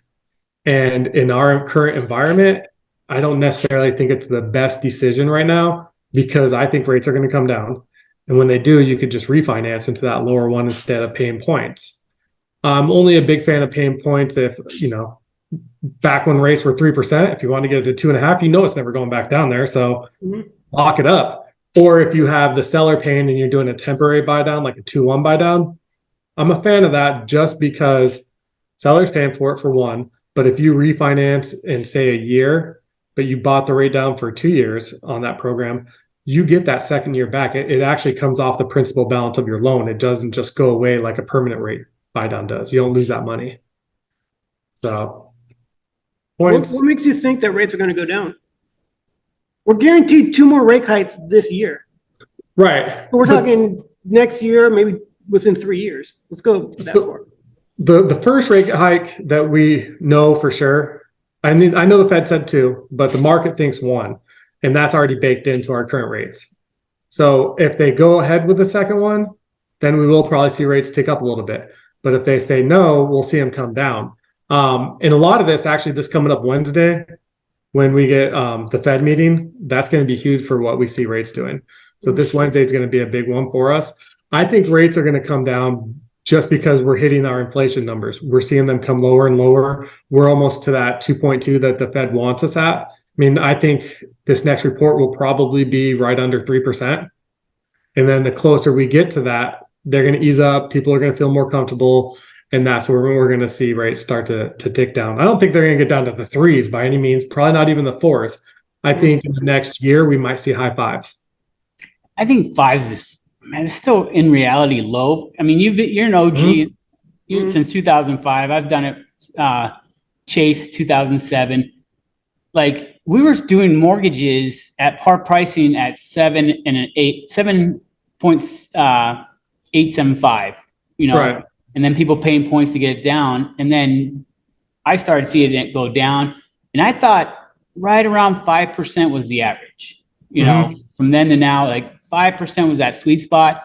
If you can get someone in the 5%, that's a great deal. Yeah. I think, and correct me if I'm wrong, when we had Corona and all this and rates got down to 3, like we have a 2.25 30-year that we bought down because we're like, it's never going to get this low. Let's do it. Never. I had people saying, you have so much equity, cash out, get a rental. I should have done that. And I was like, no, I'll cash out, remodel my whole house, and I'm happy. I should have listened, because I had all that equity just sitting in the house. But with the rates being as low as they were, I don't think people want to move. Like you were saying earlier, I think that has to do with the not enough inventory. Right. I think if rates start to go, and this is my personal opinion, if they go low 5s, I think people might start thinking about moving again, or at least buying another property and saying, move up buyer. Yeah, move up buyer, and then rent their home, right? I agree. I mean, 60% of people they said have a 3.5% rate or lower right now. So that's a huge problem where they don't want to move. But if you get them a 5, they might. That's definitely, you're going to open up some people that are going to say, you know what, I will move for a 5. I can rent out my current home if I need to. I can do a HELOC, take out that equity, put it down on a new house, not even have to refinance that 2.25. Something like that. You'll see more of that. It's just if you're going in a move up home and you're going from a current $400,000 mortgage and you're jumping it to $700,000 and you're going from 2.5 to 7 or 8, that payment's going to kill you. But I think as like someone like you, I know you're like that's why I like having you on. You're super smart. I trust you and is number one. You're like my number one. You and Matt Primrose, 1A, 1B, whatever. But it's, but as far as like the move up person, and they're saying, well, it's 700,000, it's going to go up 5%. That's too much. But you're giving them a reason. Well, you want to move up because your family's getting bigger or whatever. Plus, you can rent that property and you make up the difference, and you always will have that property. I think educating them, and I know you guys do a good job of educating your borrowers.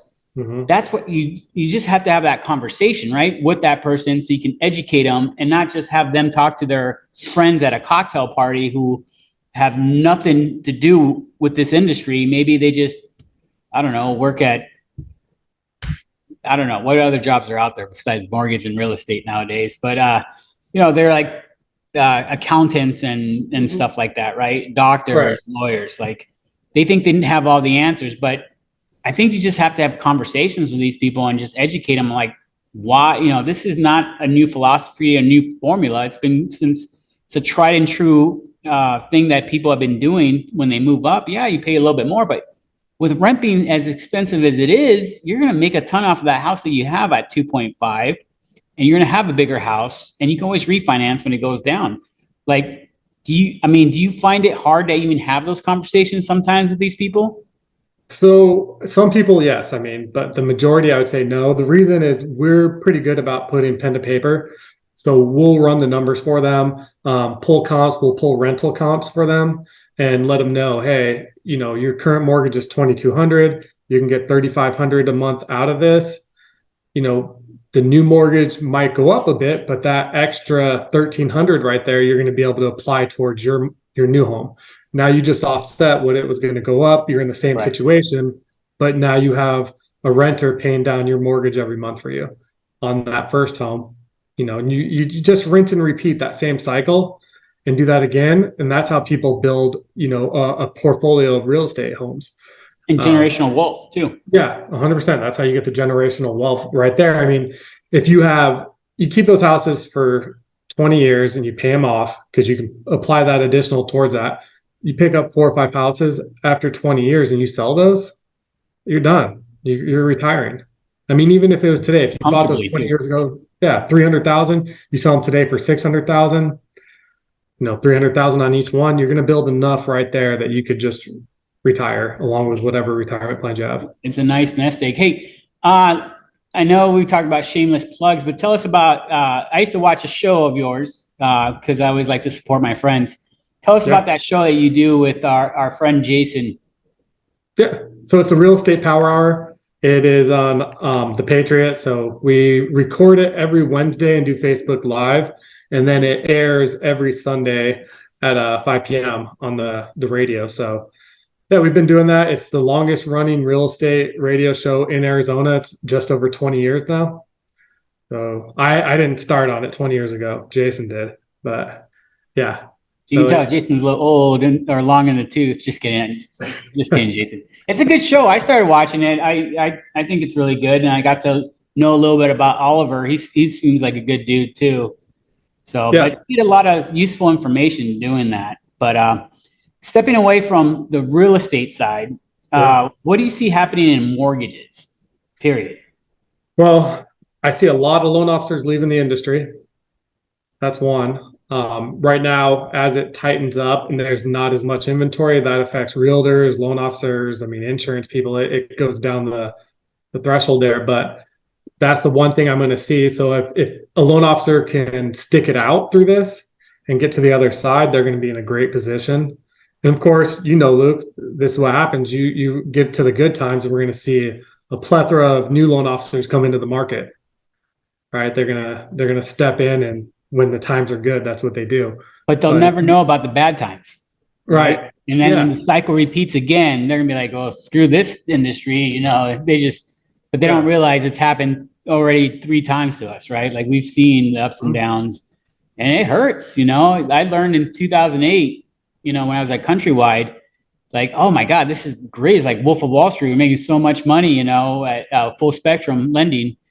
Yeah. And then when it went downhill, it was like the end of the world. And I'm thinking to myself, I didn't save any money. I was spending it like I was going to make these checks forever.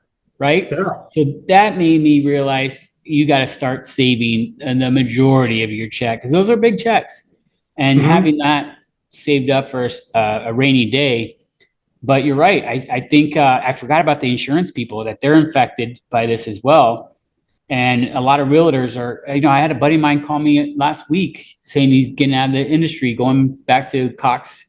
And I had another buddy of mine that was in retail. He's going back to the call center, because, hey, they're going to give them a salary and, a 9 to 5. I mean, tell us about your industry. What you have. I mean, retail's tough. You're talking to realtors. You're trying to keep their, not just their business, but their trust. Talk to us about how that model, why is that model better? Or even better, why are brokers better? So for me, I think brokers are better. And it took me a while to actually see it because I worked in retail for a while. So I kind of bought into everything they said. I thought, you know what?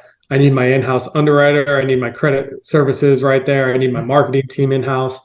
Well, the broker side has changed so much over the last few years where most of our lenders have all that stuff for us. Their technology has increased tenfold. So they have marketing for us. Their underwriters, I can pick up the phone and talk to them. That was no different than my in-house during COVID. He wasn't in the office anymore. You'd have to pick up the phone. So it's the same thing. I can jump on a Zoom like this with them. So that wasn't really any different. But what was different was the rates I could offer, the programs I could offer. If I had an appraisal come in low when I'm at retail on a conventional loan, that's it. I'm stuck. I can try to ask the appraiser to reconsider the value, but we all know how that goes. Yeah. The appraiser's like, I came up with this value. If I have to reconsider, you're telling me I suck at my job. 100%. Right. So that's tough. But on my end, okay, I didn't like that appraisal. I can move it over to one of my other lenders and order a whole new appraisal. And we do that time and time again if they come in low when we need to. So that's one of them. Everything we can offer. I can do reverse mortgages, land loans. I mean, one-time construction. There's so much more that I didn't realize was out there because I had to put them in this cookie cutter box. So I was turning away a lot of clients that I didn't have to. And on top of it, I wasn't giving them the best rate, even though I thought I was. So they would send me a loan estimate from someone else, and I would tell them it's BS. So there's no way that's real.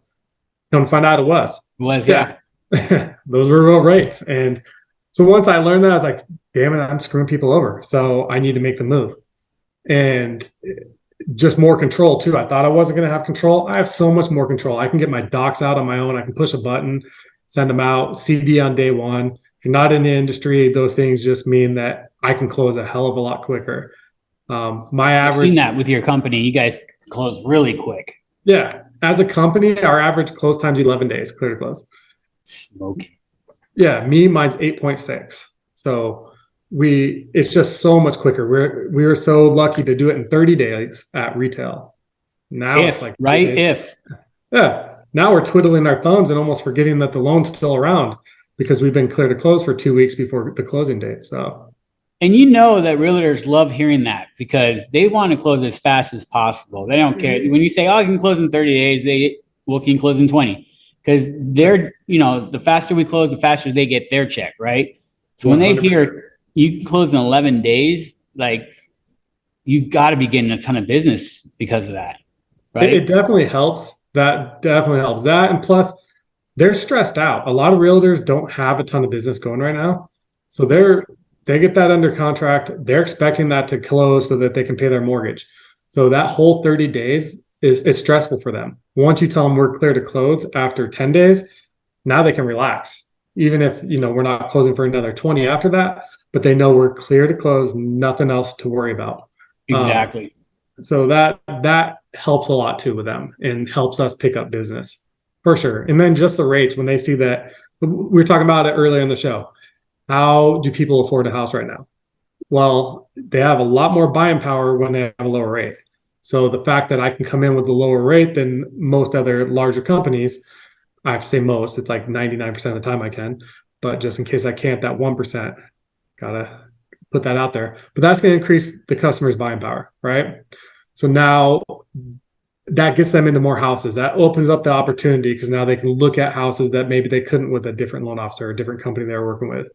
So for the realtor, it helps their paycheck too. But one, I don't think most of them care so much about $50,000 increase in purchasing power as much as they do of getting that to close. Because if it doesn't close and they can't find a house they like, they don't get paid. But if they can increase and now we open up the bucket and maybe it opens up 50 different houses they can look at for a client, that helps out tremendously. And that's what realtors want. Now, I know that you probably get this question all the time when you have like your first time home buyers. Mm-hmm. When they ask you, well, that's kind of, that payment's kind of high. Maybe I should sign another lease for a year and maybe think about this next year. So my question I'm going to throw out to you is rent versus buying. Yeah. What? Give us why one or the other. So buy it, I would say almost every time. Not every time, but almost every time. As long as you can afford it. Yes, even if your payment's a little higher, $500,000 more than it is if you're renting, you're paying down the mortgage. You're paying down that balance. You're building that equity. As long as housing continues to increase, you're building equity every month. And you're going to wish right now, everyone looking at houses that's first time buyer is wishing they bought 2 years ago, right? Last year, even. Well, last year's probably break even, but 2 years ago. Yeah. So that's what they're wishing. And it's going to continue that way, I think, for a while. So get in, and especially if you're young, like my son's 21 right now, my oldest, and he's buying a house. He currently rents with 3 roommates. So I'm like, why? Why don't you just buy a house? You guys all 3 can pay the same amount, and now you own the house. And he's going to pay a couple $100 more, but now his roommates are paying down his mortgage for him. Yeah, and but it's then his house, right? Yeah, a couple hundred more. Who cares? Yeah, and then he can rent it out when he wants to start a family and move up, or he can sell it and take that equity and drop it on a new home. It's just going to put him in a much better position than if he was just continued to rent, because he's going to have nothing to put down on a house down the road. Yeah, but he also has you guiding him to do that, right? So he's going to, let's be honest, your kids are going to be well off because you're going to be able to tell them what to do. They're going to see that with your oldest, and it's going to be rinse and repeat, rinse and repeat. Mm-hmm. As long as I get invited to the Barnhart family reunions, I'm good to go, right? Say, I was there when you got your first house, Yeah. I'm sure you'll be teaching your kids the same way, because that's something that, at least in my family and most of my friends growing up, we weren't taught that. It wasn't, I don't know if our parents didn't know, but I was never taught about buying a house. Yeah. It wasn't taught. It would have been great to hear our parents say, hey, you're 21, buy a house. Mm-hmm. You're in college, don't rent a house, buy a house, and do what your son is doing. He can turn around 4 years when he's done with school and say, I don't want this house anymore. At least he'll have the equity, put it towards another house, or meets a lady and they end up buying a house. He has a rental, extra income coming in, So no, that's pretty smart. But I think we've talked enough about that, mortgage and real estate. Just want to dig a little deep on Mike's brain here. If for a lot of people out there that don't have the money to buy a house, put down, what's another investment vehicle out there that you think, it's not that it's a safe bet, but if you were in this situation, what would you be investing in right now, or at least looking into? So there's a few things. I think solar is huge right now. I don't have solar, so I'm just going to tell you that right now. Neither do I. Yeah, and I won't put it on my house. I don't plan on it. But for people that are selling solar here in Arizona, it's a huge market. So many people are doing it. So I think investing in that smart. If you're good at this, starting a solar company, you're going to make a ton of money off of it. I have a lot of friends that are doing it. It's not really regulated yet. It's going to be, but right now, they can do whatever they want. So that's one of the reasons I don't have it. I know at my old office, we were right next door to a solar company. So we talked to the guys all the time. One of them told us how he talked a client into, hey, if I get you Super Bowl tickets, will you buy this? He's like, yeah, if you give me Super Bowl tickets, we'll do the solar. Cool. Well, since it's not regulated, he bought the tickets, put the cost of the tickets into that guy's solar panels. So the guy paid for his own Super Bowl tickets and didn't know it. So that's what I'm talking about. What? Yes. I love that. Yeah. Wow. But getting Super Bowl tickets is hard. Yeah. You're in this position. Wow. Mm-hmm. That's so crazy. I know it's not regulated, but it's just a weird. I won't do it. I get bugged all the time to do it because I think down the road when it is regulated, I think it'd be way easier for us to get it, and we'll see all those fees and all the extra amount of money that they make off of that come off, right? Right. So it's funny that you don't have solar as well, but my question, does solar hurt your house when you try to sell? Yeah, I mean it can, because if you're leasing the solar panels, now whoever's buying it has to qualify for that lease, and now that lease payment gets added to their debt to income ratio. So yes, it can. That So sucks. what if they own the solar panels and not lease? If they own it outright, then you're Mhm. good, because now they don't have to qualify. That's part of the buying the house. There's no extra payment. So it does make a big difference. So when you're looking, to your point, yes, if it's owned, that's a heck of a lot better situation that you're going to So get. I mean, I know you're not an appraiser, but does that add value to the house? It will a little bit. Mhm. And once again, it depends on your appraiser, how much they add, but it's not a ton, but it will. So if I was looking at a house right now and I was going to buy it and it had solar on there and it was owned outright, paid off, I would definitely be like, that's a benefit. But if I was looking at a house and I'm taking over a lease payment on the solar, then no. And especially because it's hard for them to break even. It's getting better. It used to be Mhm. great, and then it got bad, and now it's getting a little bit better. But half the time, what you're paying, you're breaking even. Yeah, because solar panel costs like right now. I got a quote. It was like almost like 20 grand. I was like, that's going to take a long time to break even, and they last what 20 years. So by the time you Right. break even, you have to buy another one. Yeah, That exactly. sucks. Screw that. Yeah. I'm not doing that. No, That's it's a insane. terrible idea. The technology's not there yet. I mean, there's time for it to innovate, but right now, I don't think it's the right move. I don't All right. either. Yeah. Let's jump into portfolio talk. What's in Mike's portfolio? What else are you investing personally?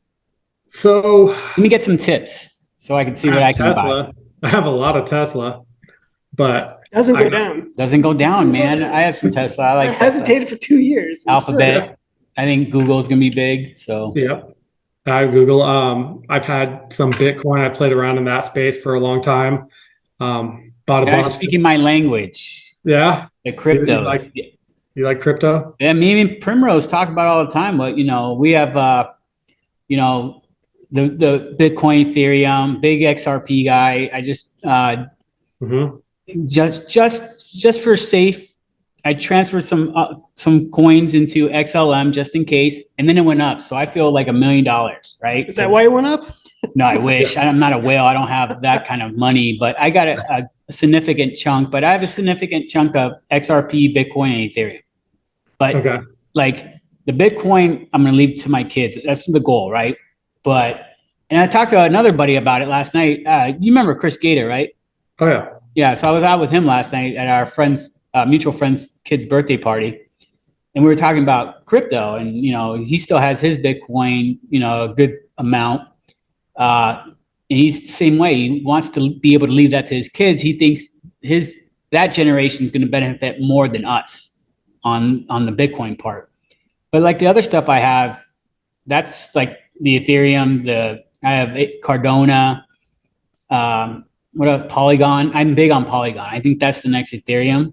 I have that put away for me. Like that's going to be my retirement kind of thing. That's hopefully, which big SEC win. Did you see that XRP one against SEC? That is opening up.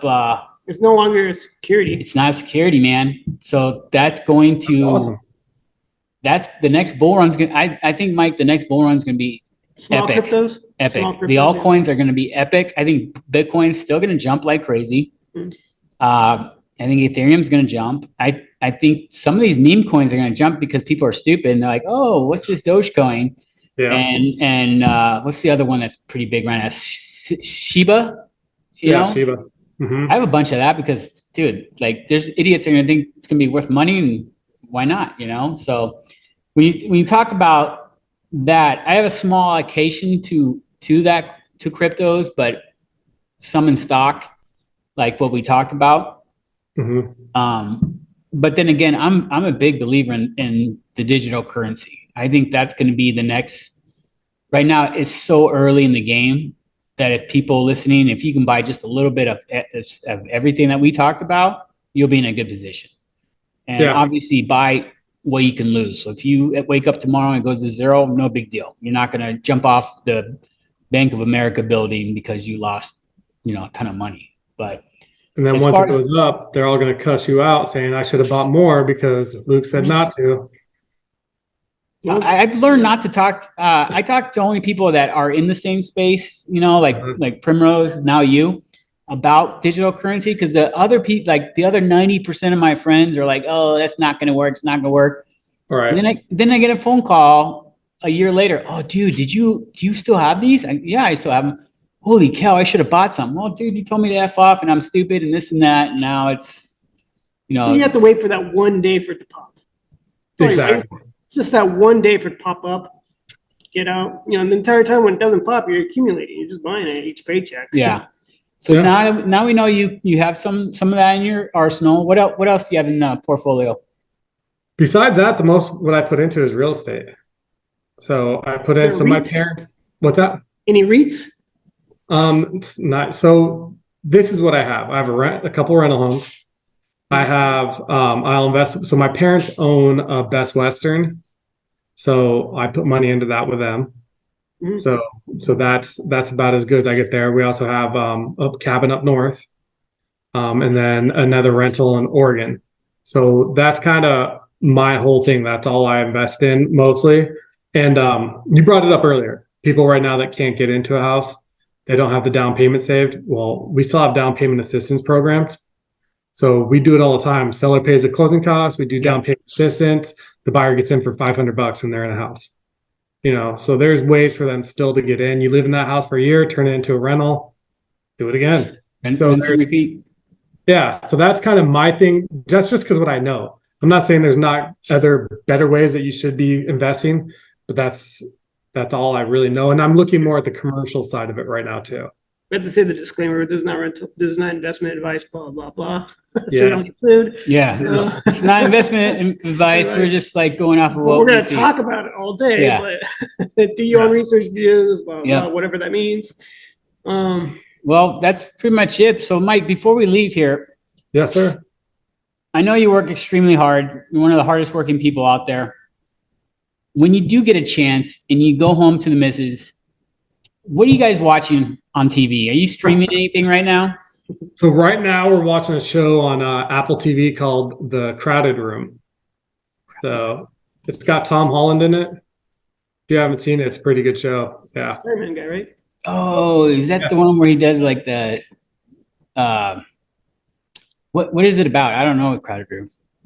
Yeah, so you wouldn't know it. I was just on Apple TV and it popped up and I was like, I'll check it out. It's got Tom Holland in it and it gets pretty good. It starts off a little slow, but then it gets really good. So it's basically I'm trying to tell you without giving it away, but he's got mental issues and he's basically split personality and commits a crime. And so I check it out. We have Apple TV, so we'll do that. And then football starting. Who's your team? Yeah, I'm a native. So you are. Cardinals. Come on. They look bad. Yeah. They look bad. That's all right. So right now I'm waiting for basketball because I was talking to Ishbia out in New York. Yeah. We have a minute. Talk to us about what happened to you this week, real quick. All right. So we had UWM, the owner of the Suns owns UWM. He invited me out and a few other brokers. So we got to go to the closing bell ceremony on Wednesday at the stock exchange. So super cool. We got to go out there. He rang the bell. We all got to go inside, tour the stock market or the stock exchange. It was a really, really cool event, but I got to spend probably about 20 minutes just talking to Ishbia on my own about some stuff, mostly about the Suns. That's awesome. Yeah. All right, my dude, it's a pleasure. And I do want to keep having you on. At least if I can get you under contract for like once a month would be awesome. I'm in. So do it. I'll get your electronic signature for that later, but we'll talk soon. Cool. Thanks, Jimenez brothers. Thank you for your time, brother. All right. Talk to you guys.